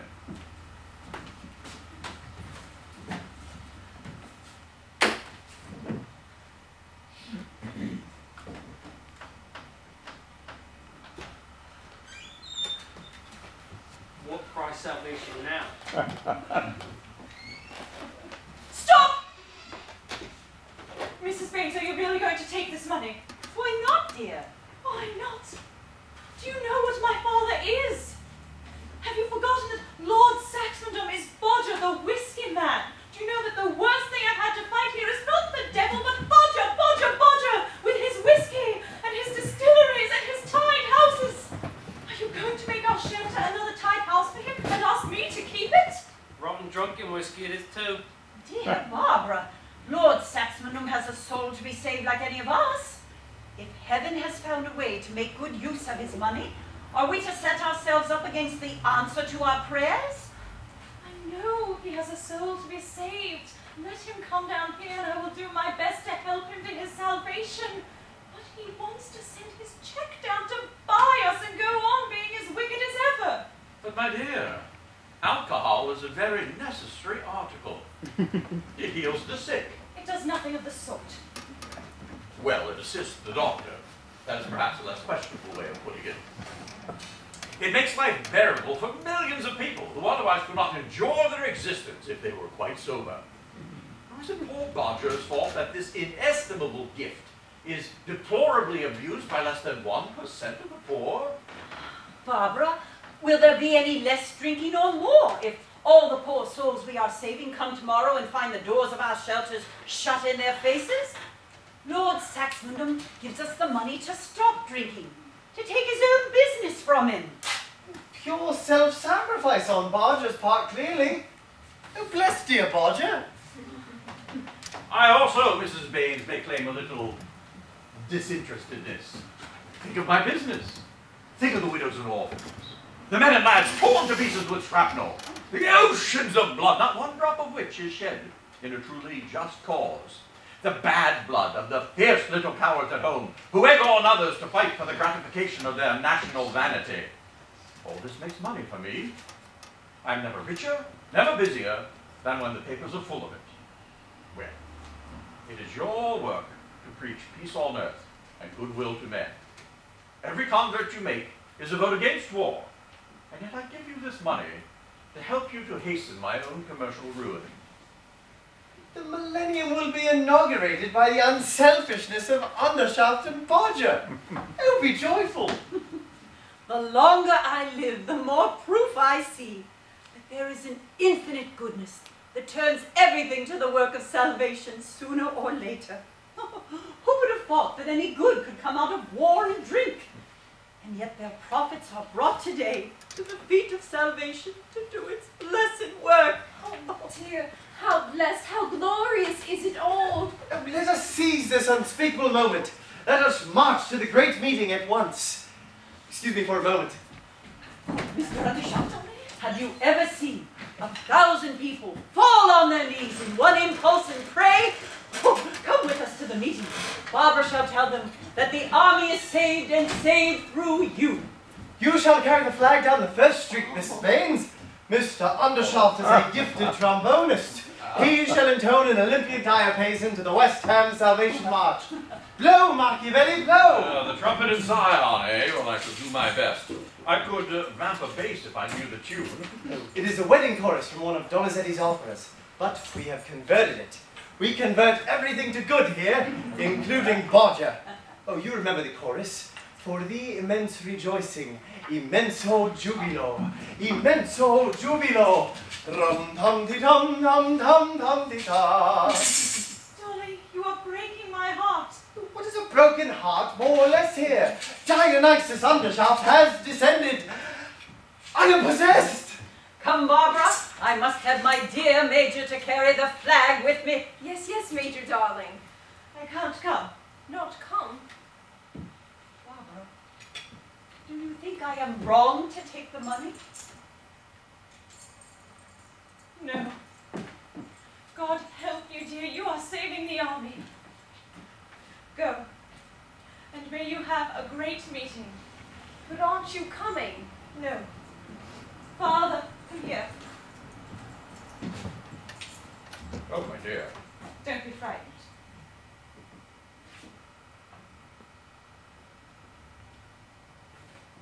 There. Not much for £5,000, is it? Barbara, if you won't come and pray with us, promise me you'll pray for us. I can't pray now. Perhaps I shall never pray again. Barbara! Major, I can't bear any more. Quick, march. Oh, yes, let's get marching up there. Immenso jubilo. I must go, dear. You're overworked. You'll be all right tomorrow. We'll never lose you. Come, Jenny, let's step out with the old flag. Blood and fire! Glory, hallelujah. My ducats and my daughter, eh? Money and gunpowder.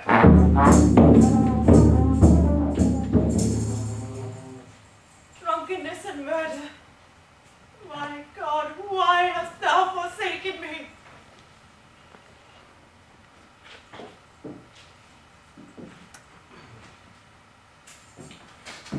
What price salvation now? Oh, don't you win her when she's down. She hit me when I was down. Why shouldn't I get a bit of me on back? I didn't take your money, Bill. No, it wasn't enough for you. Hello. If you ain't took it, someone else has. Where's it going? Blame me if Jenny Hill didn't take it after all. You lie, you dirty blackguard. Snobby Price pinched it when he took up his cap. I was up here all the time. I see him do it. Stole my money? Why didn't you call deep on him, you silly old mucker, you? To serve you after hitting me across the face. It's cost you pound that has. I done you. I'm even with you. I've had it out of you. Tell us, old man, what o'clock this morning was it when him as they call Snobby Price was saved? At 12:30. And you pinched your pound at 1:45. I know. You can't afford to lose it. I'll send it to you. Not if I was a star for it. I ain't to be bought. No, ain't you? You'd sell yourself to the devil for a pint of beer. Only there ain't no devil to make the offer. So I would, mate, and often have, cheerful, but she can't buy me. You wanted my soul, did you? Well, you ain't got it.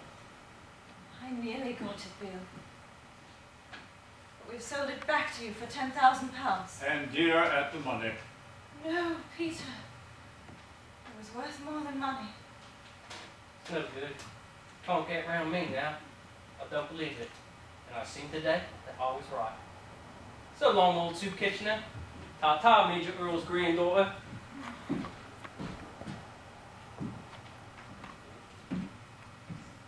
What price salvation now? Snobby price. Goodbye, Bill. Get out. Well, that's all right now. Nothing personal.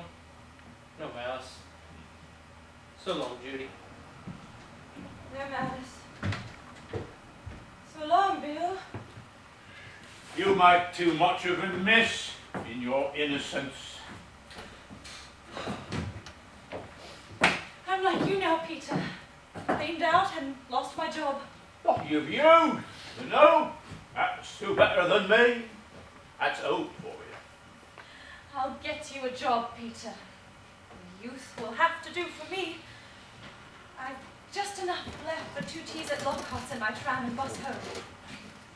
Don't be proud, Peter. It's sharing between friends. And promise me you'll talk to me and not let me cry.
You've left off your uniform. Charles!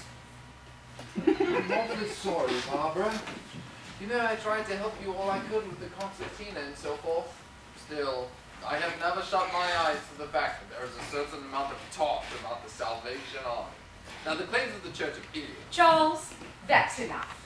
Speak of something suited to your mental capacity. But surely the Church of England is suited to all our capacities. Thank you for your sympathy, Charlie. Now, go and spoon with Sarah. How is my Ernest today? Oh, Barbara, I wish you wouldn't tell Charlie to do things. He always comes straight and does them. Charlie, we're going to the works at Peril St. Andrews today. What works? The cannon works. What? Your governor's shop? Yes. Oh, I say. I expected you this morning, Dolly. Didn't you guess that? I'm sorry, I've only just breakfasted. But we've just finished lunch. Have you had one of your bad nights? No, it was a rather good night. In fact, one of the most remarkable nights I've ever passed. The meeting? No, after the meeting. You should have gone to bed after the meeting. What were you doing? Drinking. Adolphus! What were you drinking, may I ask?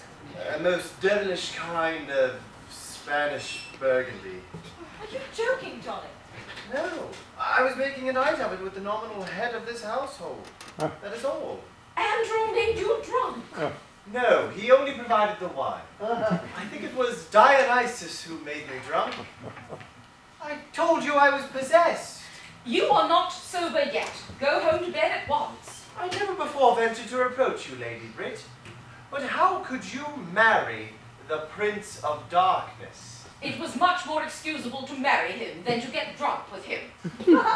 That's a new accomplishment of Andrew's, by the way. He usedn't to drink.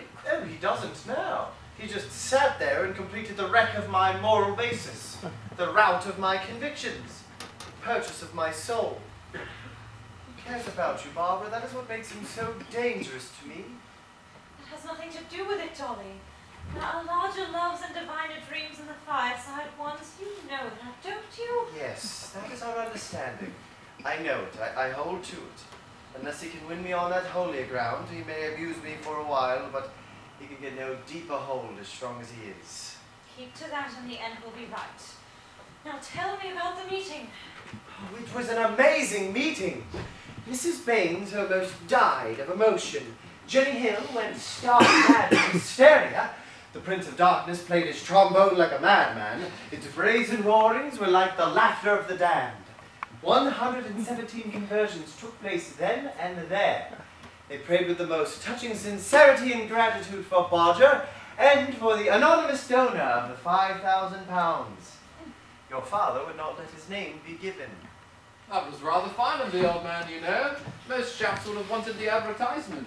He said all the charitable institutions would be down on him like kites on a battlefield if he gave his name. That's Andrew all over. He never does a proper thing without giving an improper reason for it. He convinced me that all my life I've been doing improper things for proper reasons. Adolphus, now that Barbara has left the Salvation Army, you had better leave it too. I won't have you playing that drum in the streets. Your orders are already obeyed, Lady Brit. Dolly, were you ever really in earnest about it? Would you have joined if you'd never seen me? Well, possibly. As a collector of religions. But not as a drummer, though, you know. You're a very clear-headed, brainy chap, Dolly, and it must have been apparent to you that there was a certain amount of tosh about Charles, if you must drivel, drivel like a grown-up man and not like a schoolboy. Well, drivel is drivel, don't you know? Whatever a man's age. In good society, in England, Charles, men drivel at all ages by repeating silly formulas with an air of wisdom.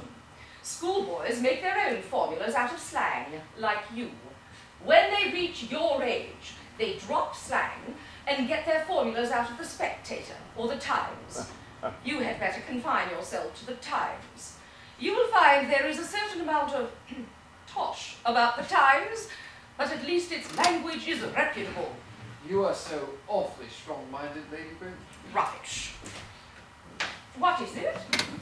If you please, my lady, Mr. Undershaft has just drove up to the door. Well, let him in. What's the matter with you? Shall I announce him, my lady, or is he at home here, so to speak, my lady? Announce him. Thank you, my lady. You won't mind my asking, I hope. The occasion is, in a manner of speaking, new to me. Quite right. Go and let him in. Thank you, my lady. Children, go and get ready.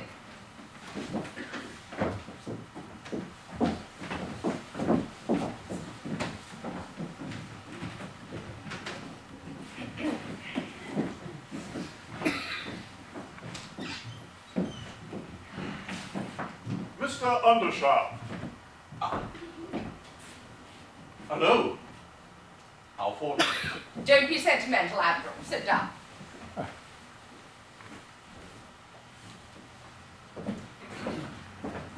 Sarah must have £800 a year until Charles Lomax comes into his property. Barbara will need more and need it permanently because Adolphus hasn't any property. Yes, my dear, I will see to it. Anything else? For yourself, for instance? I want to talk to you about Stephen. Oh, don't, my dear. Stephen doesn't interest me. He does interest me. He is our son. Do you really think so? He has induced us to bring him into this world, but he's chosen his parents very incongruously, I think. I see nothing of myself in him, and even less of you. Andrew, Stephen is an excellent son, and a most steady, capable, high-minded young man. You are simply trying to find an excuse for disinheriting him. My dear Biddy, the Undershaft tradition disinherits him. It would be dishonest of me to leave the cannon foundry to my son. It would be most unnatural and improper of you to leave it to anyone else, Andrew. Do you suppose this wicked and immoral tradition can be kept up forever? Do you pretend that Stephen could not carry on the foundry just as well as all the other sons of the big business houses? Oh, yes, he could learn the office routine without understanding the business like all the other sons. And the firm would go on of its own momentum until the real Undershaft, probably an Italian or a German, would invent a new method and cut him out. There is nothing that any Italian or German could do that Stephen could not do. And Stephen at least has breeding. The son of a foundling? Nonsense! My son, Andrew! And even you may have good blood in your veins for all you know. True, probably I have. And that's another argument in favor of a foundling. Andrew, don't be aggravating and don't be wicked. At present, you are both. This conversation is part of the Undershaft tradition, Biddy. Every Undershaft's wife has treated him to it since the house was founded. It is a mere waste of breath. If the tradition ever be broken, it will be for an abler man than Stephen. Then go away. Go away? Yes, go away. If you will do nothing for Stephen, you are not wanted here. Go to a foundling, whoever he is, and look after him. The fact is, Biddy, that... Don't call me Biddy. I don't call you Andy. I will not call my wife Britomart. Seriously, my love. The Undershaft tradition has landed me in a difficulty. I'm getting on in years, and my partner Lazarus has at last taken a stand and insisted that the succession be settled one way or another.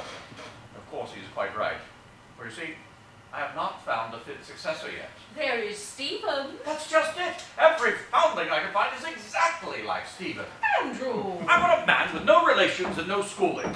That is a man who would be out of the running altogether were he not a strong man, and I can't find him.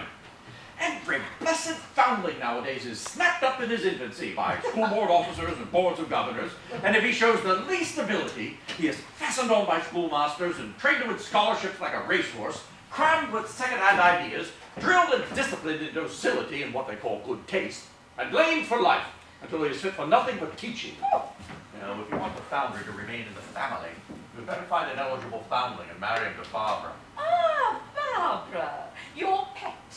You would sacrifice Stephen to Barbara. Cheerfully.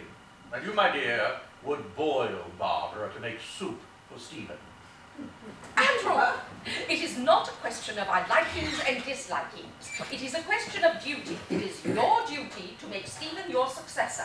Just as much as it is your duty to submit to your husband. Now, come now, Biddy. I have power in this matter, and I am not to be humbugged into using it for your purposes. Andrew, you can talk my head off, but you can't change wrong into right. And your tie is all on one side. Put it straight. Oh, it won't stay unless it's pinned. Good. I beg your pardon, sir. No, Stephen, come in. Good afternoon. Good afternoon. He knows about the tradition, I suppose. Yes, it is what I told you last night, Stephen. I understand you want to come into the cannon business. I? Go into trade? Certainly not. Oh, well, in that case... Cannons are not trade, Stephen. They are enterprise. I have no intention of becoming a man of business in any sense. I have no capacity for business and no taste for it. I intend to devote myself to politics. My dear boy, this is an immense relief to me. Well, and I trust it will be an equally good thing for the country as well, too. I was afraid you should feel slighted and disparaged. Stephen, I cannot allow you to throw away an enormous property like this. Mother, there must be an end of treating me as a child. I find now that you have left me in the dark as to matters which you should have explained to me years ago.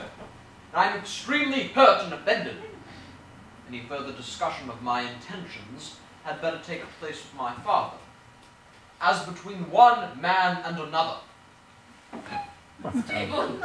Oh, you see, my dear, it is only the big men who can be treated as children. I am sorry, Mother, but you're forced. Oh, yes, Stephen, that's all right. She won't interfere with you any longer. You have achieved your independence. You've won your latchkey. Don't rub it in. And above all, don't apologize. Now, what about your future as between one man and another? Oh, I do beg your pardon, Biddy. As between two men and a woman. I quite understand, Stephen. By all means, go your own way, if you feel strong enough. Oh, it is settled that you do not ask for the succession to the cannon business? I hope it is settled that I repudiate the cannon business. Oh, come, my boy. Don't be so devilishly sulky. It's childish. Freedom should be generous. Besides, I owe you a fair start in life in exchange for disinheriting you. Can't become Prime Minister all at once, you know. Well, haven't you a turn for something? Literature and the arts and so forth? I have nothing of the artist about me, either in faculty or character, thank heaven. A philosopher, perhaps, eh? I make no such ridiculous pretension. Just so. Well, there's the army, the navy, the church, and the bar. The bar requires some ability. What about the bar? I have not studied law, and I'm afraid I lack the necessary push. I believe that is the name barristers give their vulgarity for success in pleading. Rather a difficult case, Stephen. Hardly anything left but the stage, is there? Well, is there anything that you know or care for?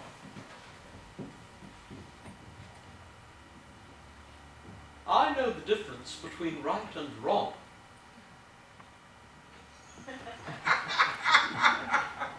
You don't say so! What? No capacity for business? No knowledge of the law?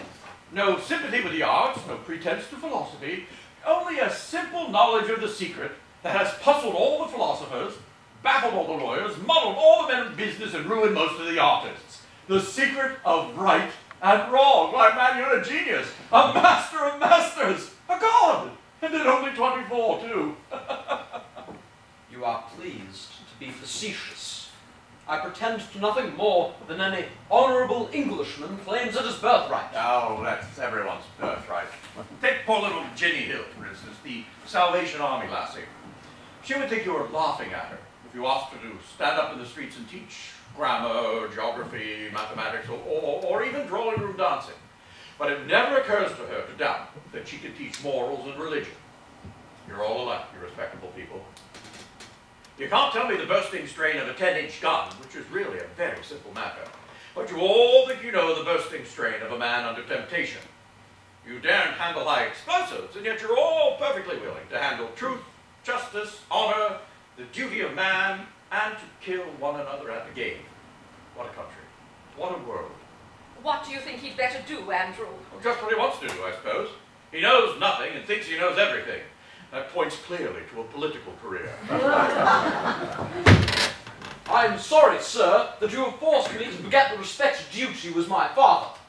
I am an Englishman, and I will not hear the government of my country insulted. The government of your country. I am the government of your country. I am Lazarus, Do you think that you and half a dozen amateurs like you can govern Undershaft and Lazarus? Oh, my boy. You will do what pays us. You will make war when it suits us and keep the peace when it doesn't. Whenever I want anything to keep my dividends up, you will find that my want is a national need. When other people want something to keep my dividends down, you will call out the police and the military. And in return, you shall have the support and applause of my newspapers, and the delight of imagining that you are a great statesman, government of your country. Ah. Really, Father, it is impossible to be angry with you. You don't know how absurd all this sounds to me.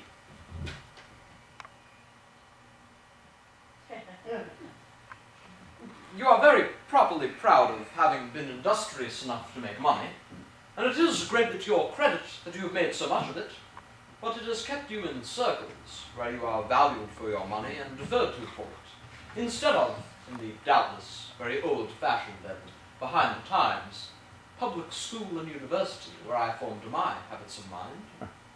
It is natural for you to think that money governs England, but you must allow me to think that I know better. And what does govern England, pray? Character, Father, character! Whose character? Yours or mine? Neither yours nor mine. But the best elements in the English national character. Stephen, I have found your profession for you. You are a born journalist. I'll start you with a high-toned weekly review. There. Go and get ready, Mamma. The carriage is waiting. Good day, my dear. Good afternoon, Mr. Lomax. How do you do? Feeling quite well after last night, Euripides? As well as can be expected. Just so. Now you're coming to see my death and devastation factory, Barbara. You came yesterday to see my salvation factory. I promised a return visit. You'll find it awfully interesting. I've been through the Woolwich arsenal, and it gives you a ripping feeling of security, you know? To think of the lot of beggars we could kill if it came to fighting. Still, it must be rather an awful reflection for you, from the religious point of view, as it were. You're getting on, you know, and all that. Papa, you don't mind Charlie's imbecility, do you? Oh, I say. Now, Mr. Lomax looks at the matter in a very proper spirit, my dear. Just so. That's all I meant, I assure you. Are you coming, Stephen? Oh, well, I am rather busy. Yes, I'll come. Come, Sarah.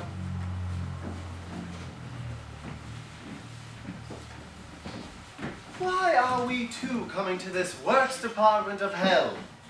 That is what I ask myself. I have always thought of it as a sort of pit where lost creatures with blackened faces stirred up smoky fires and were driven and tormented by my father. Is it like that, Dad? But, my dear, it is a spotlessly clean and beautiful hillside town. With a Methodist chapel? Oh, please do say there's a Methodist chapel. There are two. A primitive one and a sophisticated one. There is even an ethical society, although it is not much patronized, as my men are all strongly religious. In the high explosives shed, they object to the presence of agnostics, as unsafe. And they don't object to you. Do they obey all your orders? Oh, I never give them any orders. Whenever I speak to the one, it's simply, well, Jones, is the new baby doing well? And has Mrs. Jones made a good recovery? Nicely, sir. Thank you. And that's all. But Jones has to be kept in order. How do you maintain discipline among your men? I don't. They do. You see, the one thing that Jones won't stand is any rebellion from the man under him, or any assertion of the social equality between the wife of a man with 4 shillings less a week than himself and Mrs. Jones. Now, of course, they all rebel against me theoretically, but practically every man of them keeps the man just under him in his proper place. I never meddle with them. I never bully them. I don't even bully Lazarus.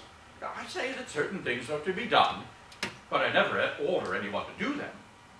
I don't say, mind you, that there is no ordering about, or snubbing, or even bullying. The men snub the boys and order them about. The artisans snub the unskilled laborers. The foremen drive and bully both the artisans and the laborers. The assistant engineers find fault with the foremen, the engineers drop on the assistants. And the clerks all have tall hats and hymn books and set the proper social tone by refusing to associate on equal terms with anybody. The result is a colossal profit, which comes to me. You really are. Well, what I was saying yesterday. What was he saying yesterday? Oh, never mind. He thinks I have made you unhappy. Have I? Do you think that I can be happy in this vulgar, silly dress? I, who have worn the uniform. Do you understand what you have done to me? Yesterday I had a man's soul in my hand, set him in the way of life with his face to salvation. The moment we took your money, he turned back to drunkenness and derision. I will never forgive you that. If I had a child and you destroyed its body with your explosives, if you murdered Dolly with your horrible guns, I could forgive you if my forgiveness would open the gates of heaven to you. But to take a human soul from me and turn it into the soul of a wolf, that is worse than any murder.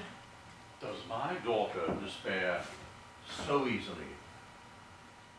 Can you strike a man to the heart and leave no mark on him?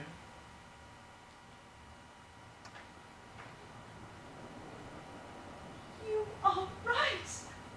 He can never be lost now. Where was my faith? Oh, clever, clever devil.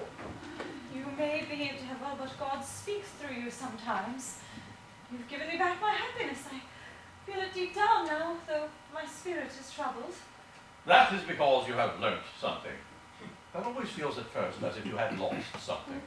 Well, take me to the factory of death and let me learn something more. There's bound to be some truth or other behind all this frightful irony. Come, Dolly! My guardian angel. Avant!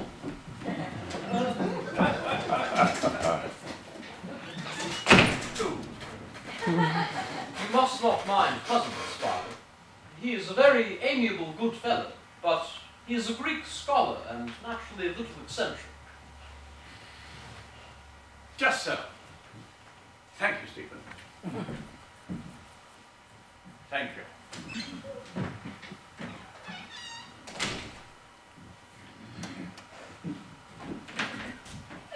Mother, don't be apologetic, Stephen. And don't forget that you have outgrown your mother.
Barbara.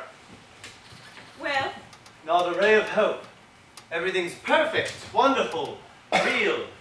It only needs a cathedral to make it a heavenly city instead of a hellish one. Have you found out whether they've done anything for old Peter Shirley? Oh, they found him a job as a gatekeeper and timekeeper. He's frightfully miserable, calls the timekeeping brain work, and says he isn't used to it. And he says his gate lodge is so splendid he's ashamed to use the rooms and skulks in the scullery. Poor Peter. Have you two seen the place? Why did you leave us? I wanted to see everything I was not intended to see, and Barbara wanted to make the men talk. Have you found anything discreditable? No. They all call him Dandy Andy and are proud of his being a cunning old rascal. But it's all horribly, frightfully, immorally, unanswerably perfect. Heavens, what a place! Did you see the nursing home? Did you see the libraries and schools? Did you see the ballroom and the banqueting chamber and the town hall? Have you got into the insurance fund, or the pension fund, the building society, the various applications of cooperation? Well, have you seen everything? Sorry I was called away. News from Manchuria. Good news, I hope. Oh, very. Another Japanese victory? Oh, I don't know which side wins. Does not concern us here. No, the good news is that the aerial battleship was a tremendous success.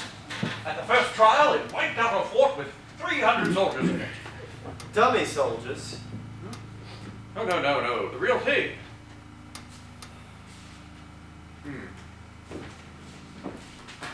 Well, Stephen, what do you think of the place? Oh, magnificent! A perfect triumph of organization. But frankly, my dear father, I have been fooled. I had no idea what it all meant. The wonderful forethought, the power of organization, the administrative capacity, the financial genius, the colossal capital it represents. I have been repeating to myself as I came through your streets, peace hath her victories no less renowned than war. I have only one misgiving about it all. Out with it. I cannot help thinking that all this provision for every want of your workmen may sap their independence and weaken their sense of responsibility. And greatly as we enjoyed our tea at that splendid restaurant, how they gave us all that luxury and cake and jam and cream for threepence I really cannot imagine. And still, you must remember that restaurants break up home life.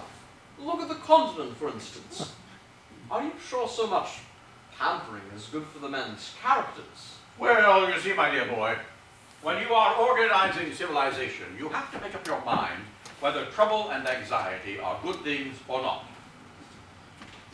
If you decide that they are, then I take it you don't organize civilization, and there you are, with trouble and anxiety enough to make us all angels. But if you should decide the other way, you may as well go through with it. However, Stephen, our characters are safe here. A sufficient dose of anxiety is always produced by the fact that we may be blown to smithereens at any moment. By the way, Pa, where do you make the explosives? Oh, in separate little sheds like this one here. When one of them blows up, it costs very little, and only the people quite close are killed. My good fellow, you needn't get into a state of nerves. Nothing is going to happen to you. I suppose it wouldn't be the end of the world if anything did. A little British pluck is what you want, old chap. Anything wrong, Milton? Gentleman walked into the high explosives shed and lit a cigarette, sir. That's all. Ah, just so. Do you happen to remember what you did with the match? Oh, come on, not a fool. I took jolly good care to blow it out before I chucked it away. Top of it was red hot inside, sir. Well, suppose it was. I didn't chuck it in any of your messes. Think no more of it, Mr. Lomax. By the way, would you mind lending me your matches? Certainly.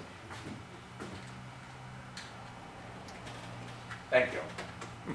You know, these high explosives don't go off like gunpowder, except when they're in a gun. When they're spread loose, you can put a match to them without the least risk. They just burn quietly like a bit of paper. Did you know that, Undershaft? Have you ever tried? Not on a large scale, Mr. Lomax. Milton will give you a sample of gun cotton when you are leaving your farm. You ask him, you can experiment with it at home. Milton will do nothing of the sort, I suppose. suppose it's your business to blow up the Russians and the Japs, but really you might stop short of blowing up poor Charlie. My ownest, there is no danger. Andrew! You shouldn't have let me see this place! Why not, my dear? Never mind why, you shouldn't have, that's all. To think of all that being yours, and that you've kept it to yourself all these years. It does not belong to me. I belong to it. It is the Undershaft inheritance. It is not. Your ridiculous cannons and that noisy banging factory may be the Undershaft inheritance, but all that plate and linen, all that furniture, and those houses, and orchards, and gardens, they belong to us. They belong to me. They are not a man's business. I won't give them up. You must be out of your senses to throw them all away, and if you persist in such folly, I will call in a doctor. Where did you get the flowers, my dear? Your men presented them to me in your William Morris Labour Church. Oh, it only needed that. A Labour church. Yes, with Morris's letters in Morris's words in mosaic letters, 10 feet high round the dome. No man is good enough to be another man's master. Oh, the cynicism of it. Yes, it shocked them at first, I'm afraid, but now they think no more of it than the 10 Commandments in church. Andrew, you were trying to put me off the subject of the inheritance with profane jokes. Well, you shan't. I do not ask for it any longer for Stephen. He has inherited far too much of your perversity to be fit for it. But Barbara has rights as well as Stephen. Why should not Adolphus succeed to the inheritance? I could manage the town for him, and he can look after the cannons if they are really necessary. I should ask for nothing better if Adolphus were a foundling. He is just the sort of new blood that is wanted in English business. But he is not a foundling, and there's an end of it. Not quite. I think, mind, I'm not committing myself in any way as to my future course, but I believe the foundling difficulty can be got over. What do you mean? Well, I have something to say which is in the nature of a confession. Confession? Yes, a confession. Listen, all. Until I met Barbara, I thought myself, in the main, an honourable, truthful man, because I wanted the approval of my conscience more than I wanted anything else. But the moment I saw Barbara, I wanted her far more than the approval of my conscience. Adolphus! Oh, it is true. You accused me yourself, Lady Brit, of joining the army to worship Barbara. And so I did. She bought my soul like a flower on the street corner, but she bought it for herself. What, not for Dionysus or another? Dionysus and all the others are in herself. I adored what was divine in her, and was therefore a true worshipper. But I was romantic about her too. I thought she was a woman of the people, and that a marriage to a professor of Greek would be far beyond the wildest social ambitions of her rank. Adolphus! When I learnt the horrible truth. What do you mean by the horrible truth, pray? She was enormously rich, that her grandfather was an earl, that her father was the Prince of Darkness, and that I was only an adventurer trying to catch a rich wife. Well, then I stooped to deceive about my birth. Your birth? Now, Adolphus, don't dare to make up a wicked story for the sake of these wretched cannons. Remember, I have seen photographs of your parents, and the Agent General for Southwestern Australia knows them personally and has assured me that they are most respectable married people. Well, so they are in Australia, but here they are outcasts. Their marriage is legal in Australia, but not in England. My mother is my father's deceased wife's sister, which in this island consequently makes me a foundling. Is the subterfuge good enough, Machiavelli? Pity. This may be a way out of the difficulty. Stop! A man can't make cannons any the better for being his own cousin instead of his proper self. You are an educated man, now that is against the tradition. Once in 10,000 times it happens that the schoolboy is a born master of what they are trying to teach him. Greek has not destroyed my mind, it has nourished it. Besides, I did not learn it in English public school. Well, I can't afford to be too particular. You have cornered the market on foundlings. Let it pass. You are eligible, Euripides. You are eligible. Dolly, yesterday when Stephen told us about the tradition, you became very silent, and you've been strange and excited ever since. Were you thinking of your birth then? And when the finger of destiny suddenly points at a man in the middle of his breakfast, it makes him thoughtful. So, you've had your eye on the business, young man, have you? Take care. There is an abyss of moral horror between me and your accursed aerial battleships. Never mind the abyss for the present. Let us settle the practical details, and you can leave your final decision open. Now, you know you'll have to change your name. Do you object to that? Would any man named Adolphus, any man called Dolly, object to being called something else? Good. Now, as to money, I propose to treat you handsomely from the beginning. You shall start at 1,000 a year. 1,000? You dare offer a miserable 1,000 to the son-in-law of a millionaire? Oh no, by heavens, Machiavelli, you shall not shoot me. You cannot do without me, and I can do without you. I will have 2,500 a year for 2 years. If at that time I am a failure, I go. If I am a success and I stay on, you must give me the other 5,000. What other 5,000? To make the 2 years up to 5,000 a year. The 2,500 is only half pay, in case I were to turn out a failure. The third year I shall have 10% of the profits. Why, man, you know what my profits are? Enormous, I hope. Otherwise I shall require 25%. Oh, Mr. Cousins, this is a serious matter of business. You are not bringing any capital into the concern. What? No capital? Is my mastery of Greek no capital? My access to the subtlest thought, the loftiest poetry entertained by humanity, no capital? My character, my intellect, my life, my career, what Barbara calls my soul, are these no capital? Say another word and I double my salary. Oh, big reasonable. Mr. Undershaft, you have my terms. Take them or leave them. Very well. I note your terms, and I offer you half. Half? Half? You call yourself a gentleman and you offer me half. I do not call myself a gentleman, but I offer you half. This to your future partner, your successor, your son-in-law. You're selling your own soul, Dolly, not mine. Leave me out of the bargain, please. Come, I will go a step further for Barbara's sake. I will give you 3/5, but that is my last word. Done. Done in the eye. Why, I only get 800, you know. By the way, Mac, I am a classical scholar, not an arithmetical one. Is 3/5 more than half? Or less? More, of course. I would have taken 250. How you can succeed in business when you are willing to pay all that money to a university don who is obviously not worth a junior clerk's wages? Well, what will Lazarus say? Lazarus is a gentle romantic who cares for nothing but string quartets and stalls and fashionable theatres. He will get the credit for your rapacity in money matters, as he has hitherto gotten the credit for mine. You are a shark of the first water, Euripides. So much the better for the firm. Is the bargain closed, Dolly? Does your soul belong to him now? No, the price is settled, that is all.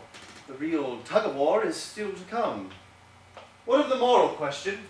There is no moral question in the matter at all, Adolphus. You must simply sell cannons and weapons to people whose cause is right and just, and refuse them to foreigners and criminals. No, none of that. You must keep the true faith of an armorer, or you don't come in here. What on earth is the true faith of an armorer? To give arms to all men who offer an honest price for them, without respect of persons or principles, to all sorts and conditions, all nationalities, all faiths, all follies, all causes, and all crimes. The first Undershaft wrote up in his shop, "If God gave the hand, let not man withhold the sword." The second wrote up, "All have the right to fight, none have the right to judge." The third wrote up, "To man the weapon, to heaven the victory." Now the fourth had no literary turn, so he didn't write up anything. But he did sell cannons to Napoleon right under the nose of George III. The fifth wrote up, "Peace shall not prevail save with a sword in her hand." Now the sixth, my master, was best of all. He wrote up, "Nothing is ever done in this world until men are prepared to kill one another if it is not done." After that, there was nothing left for the seventh to say. So he wrote up, simply, "Unashamed." My good Machiavelli, I shall certainly write something up on that wall. But being as it will be in Greek, you will not be able to read it. As to your armorer's faith, if I take my neck out of the noose of my own morality, I will not be putting it in the noose of yours. I will sell cannons to whom I please, and refuse them to whom I please. So there. From the moment that you become Andrew Undershaft, you will never do as you please again. Don't come in here lusting for power, young man. If power were my aim, I would not come here for it. You have no power. None of my own, certainly. I have more power than you. More will. You do not drive this place. It drives you. What drives this place? A will, of which I am a part. Father, do you know what you're saying? Or are you laying a snare for my soul? Do not pay attention to his metaphysics, Barbara. This place is run by the most rascally part of society. The money hunters, the pleasure hunters, the military promotion hunters. And he is their slave. Not necessarily. Remember the armorer's fate. I will take an order from a good man as cheerfully as from a bad one. If you good people prefer preaching and chirping to buying my weapons and fighting the rascals, well then don't blame me. I can make cannons. I cannot make courage and conviction. Ah, you tire me, Euripides, with your morality mongering. Ask Barbara, she understands. Tell her, my love, what power really means. Well, before I joined the Salvation Army, I was in my own power, and the consequence was I never knew what to do with myself. After I joined, I had not enough time for all the things I had to do. Just so, and why was that, you suppose? Yesterday, I should have said because I was in the power of God. But you came and you showed me that I was in the power of Bodger and Undershaft, and today I feel... How can I put it into words? I stood on the rock I thought eternal, and without a word of warning, it reeled and crumbled under me. I was safe with an infinite wisdom watching me, with an army marching to salvation with me. And in a moment, at the stroke of your pen in a checkbook, I stood alone, and the heavens were empty. Come, my daughter. Don't make too much of your little tin pot tragedy. What do we do here? When we spent years of work and thought, and thousands of pounds of solid cash on a new gun, or an aerial battleship that turns out just a hair's breadth wrong after all. Scrap it. Scrap it without wasting another hour or another pound on it. So you have made for yourself something that you call a morality, or a religion, or a whatnot. But it doesn't fit the facts. Scrap it.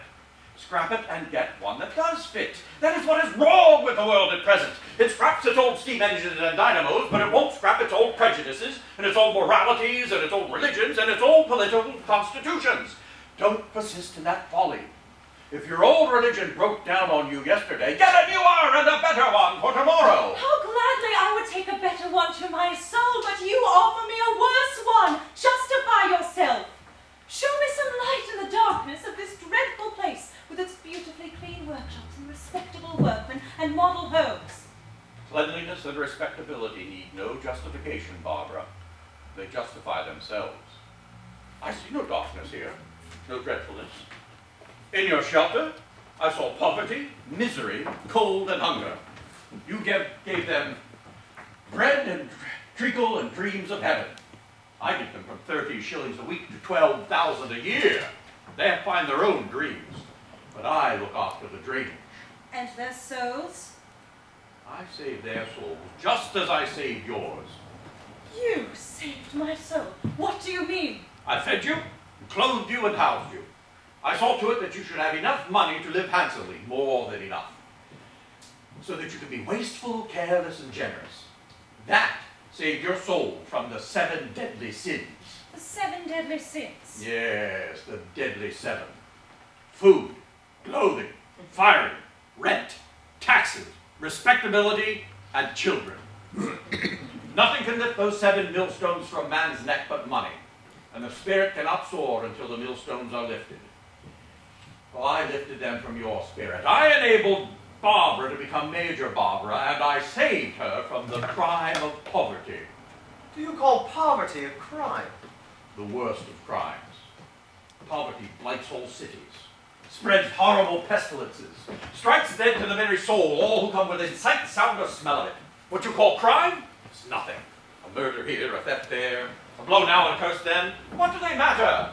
They are the accidents and illnesses of life. There are not 50 professional criminals in all of London. But there are millions of poor people, abject people, dirty people, ill-fed, ill-clothed people. They poison us, morally and physically. They kill the happiness of society.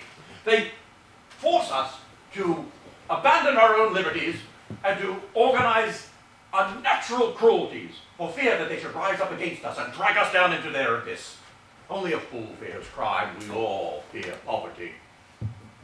You speak of your half-saved ruffian from West Ham. You accuse me of dragging his soul back to perdition. Well, you bring him here to me, and I will drag his soul back to salvation for you, not by words and dreams, but by 38 shillings a week, a sound house in a handsome street, and a permanent job. Within 3 weeks, he'll have a fancy waistcoat. Within 3 months, he'll have a tall hat and a chapel sitting. By the end of the year, he'll shake hands with a duchess at a Primrose League meeting and join the Conservative Party. And will he be the better for that? You know he will. Don't be a hypocrite, Barbara. He will be better fed, better housed, better clothed, and better behaved. And his children will be pounds heavier and bigger for it. That will be better than a cloth mattress in a salvation shelter, chopping firewood, eating bread and treacle, and being forced to kneel down from time to time to thank heaven for it. Knee drill, I think you call it. It is cheap work, converting starving men with a Bible in one hand and a slice of bread in the other. Try your hand on my men. Their souls are hungry because their bodies are full. And leave the East End to starve. I was an East Ender. I moralized and starved until one day I swore that I would be a full-fed free man at any cost, that nothing should stop me except a bullet. Not reason, nor morality, nor the lives of other men. I swore that thou shalt starve ere I starve, and with that word I became free and great. I was a dangerous man before I had my will.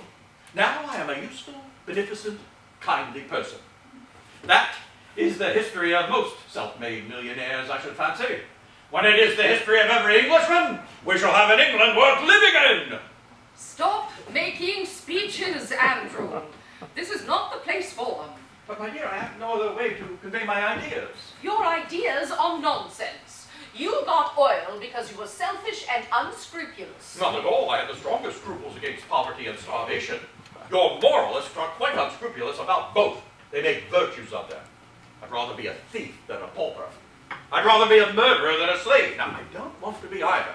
But if you force the alternative on me, by heaven, I will choose the braver and more moral one. I hate poverty and slavery worse than any other crime. And let me tell you this, poverty and slavery have stood up for centuries to your sermons and your leading articles. They will not stand up to my machine guns. Don't preach at them. Don't reason with them. Kill them. Killing! Is that your remedy for everything? It is the final test of conviction.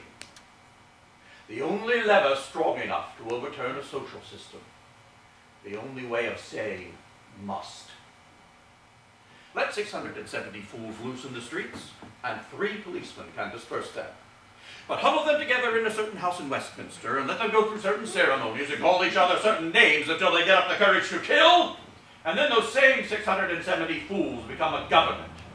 Your pious mob fills out its ballot papers and thinks it's governing its masters. But the only ballot paper that really governs is the paper that has a bullet wrapped up in it. That is perhaps why, like most intelligent people, I never vote. When you vote, you merely change the names of the cabinet. When you shoot, you pull down governments, abolish old orders and set up new. That is historically true, Mr. Learned Man, is it not? It is historically true. I loathe having to admit it. I repudiate your sentiments. I abhor your nature. I defy you in every possible way. Still, it is true. But it ought not to be true. Ought. Are you going to spend your life saying ought, man? Like the rest of those moralists? Turn your oughts into shalls. Come, make explosives with me. Whatever can blow men up can blow society up.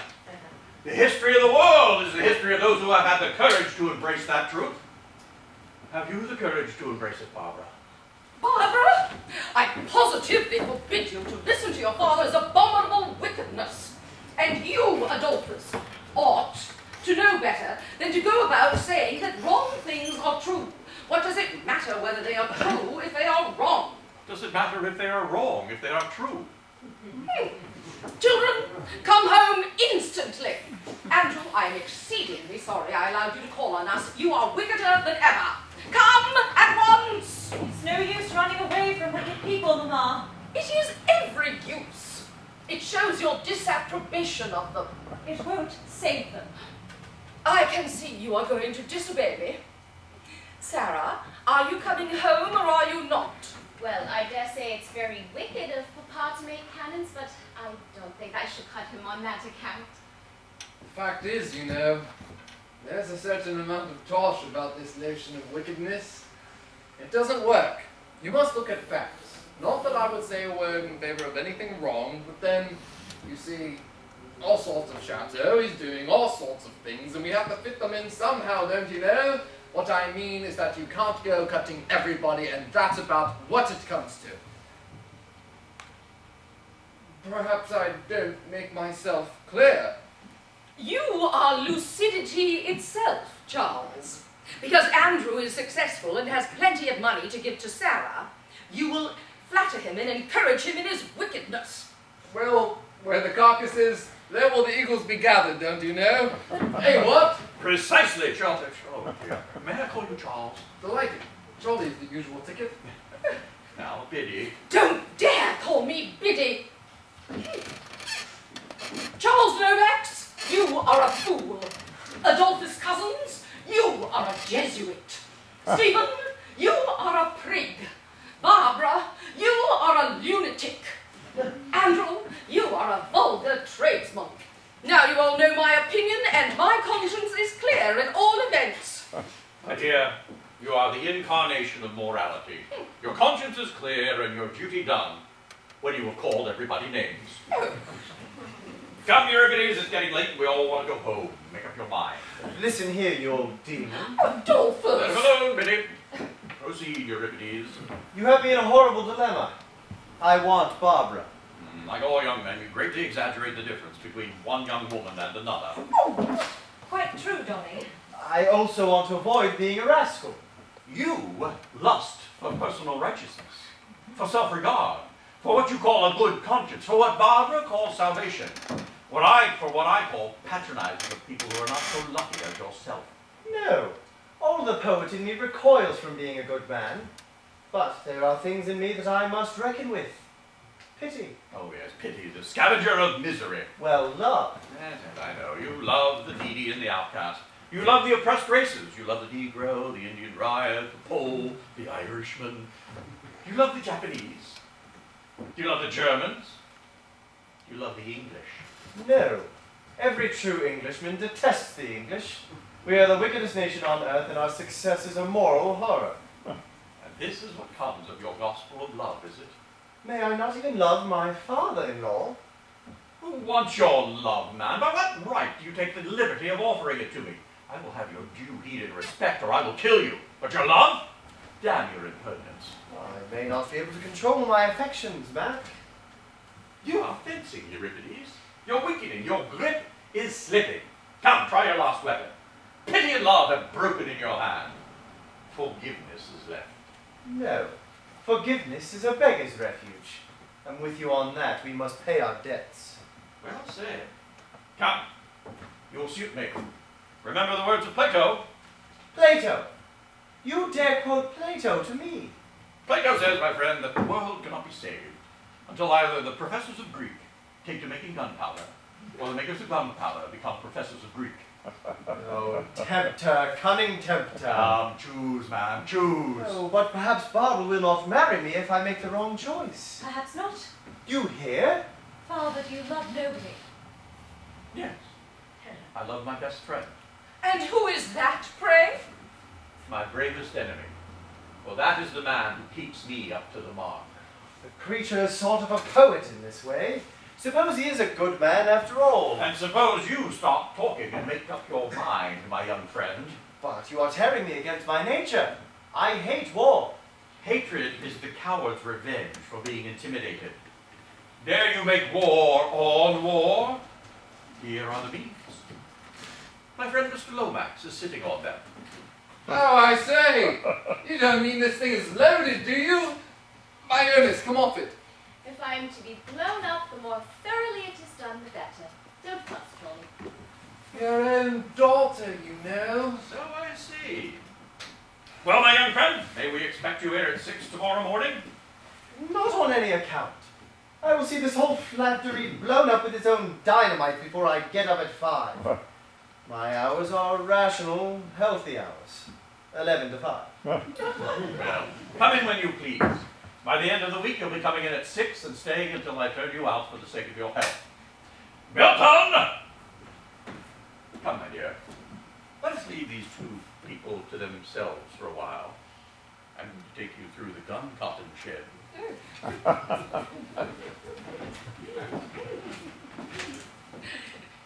Come, Charles. Come, Stephen. Bring Sarah. Oh, I say.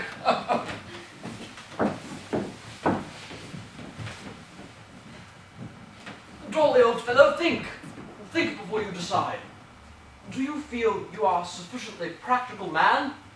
That is a huge undertaking, an enormous responsibility. All this mess of business will be Greek to you. Oh, I think it will be a lot less difficult than Greek. Well, I just want to say this before I leave you to yourselves. Don't let anything I have said about right and wrong prejudice you against this great chance in life. I have satisfied myself that business is one of the highest character and a credit to our country. I am very proud of my father.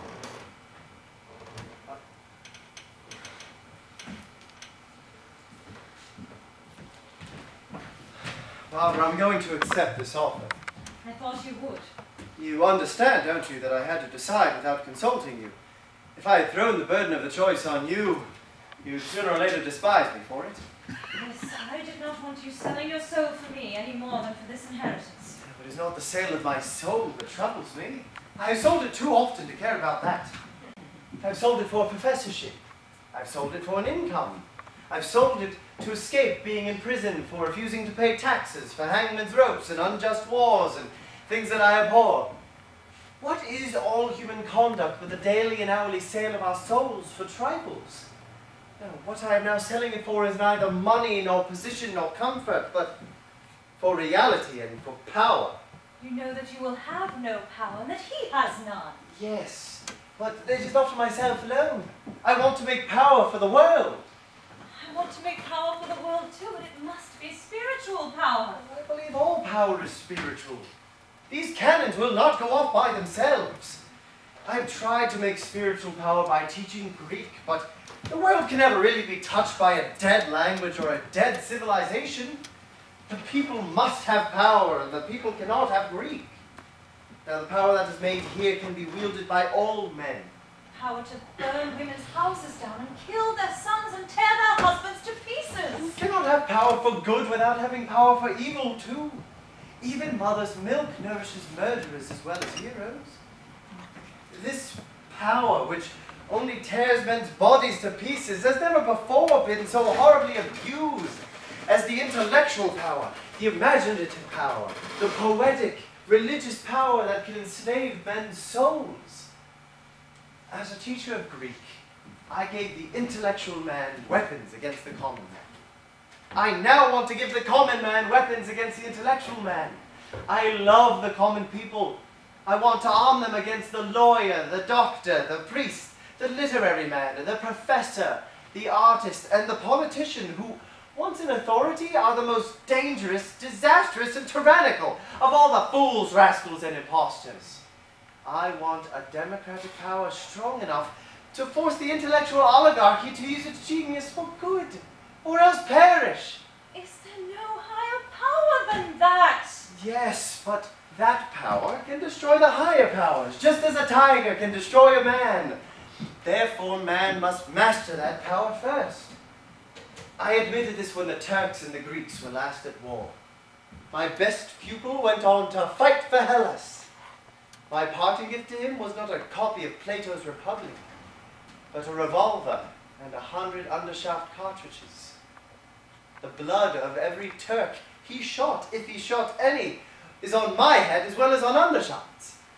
That act committed me to this place forever. Your father's challenge has beaten me. Dare I make war on war? I dare! I must! I will! Now is it all over between us?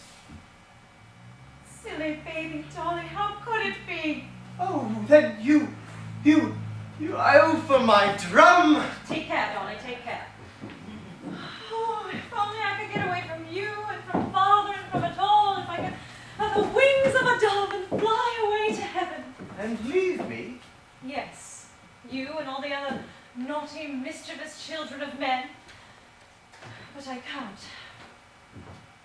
I was happy in the Salvation Army for a moment. I escaped from the world into a paradise of enthusiasm and prayer and soul saving. The moment our money ran short, it all came back to Bodger. It was he who saved our people. He and the Prince of Darkness, my papa. Undershaft and Bodger, their hands stretch everywhere. When we feed a starving fellow creature, it is with their bread, because there is no other bread. When we tend the sick, it is in the hospitals they endow. As long as that lasts, there's no escaping them. Turning our backs on Bodger and Undershaft is turning our backs on life. But I thought you were determined to turn your back on the wicked side of life. There is no wicked side. Life is all one. And I never wanted to shirk my share of whatever evil must be endured, whether it be sin or suffering. I wish I could cure you of middle-class ideas, Dolly. Middle class? A snub? A social snub to me from the daughter of a foundling. That is why I have no class, Dolly. I come straight out of the heart of the whole people. If I were middle class, I should turn my back on my father's business, and we should both live in an artistic drawing room. You reading the reviews in one corner, and I in the other at the piano playing Schumann. Both of us very superior persons, and neither of us a bit of use. Sooner than that, I would sweep out the gun cotton shed, or be one of Bodger's barmaids. Do you know what would have happened if you refused Papa's offer? I wonder. I should have given you up and married the man who accepted it. After all, my dear mother has more sense than any of you. I felt like her when I first saw this place. Felt that I must have it, that never, never, never could I let it go. Only she thought it was the houses and the kitchen ranges and all the linen and china, when it was really all the human souls to be saved. Not weak souls crying with gratitude for a scrap of bread and treacle, but full-fed, quarrelsome, uppish creatures, all standing on their little rights and dignities, and thinking that my father ought to be very obliged to them for making so much money for him.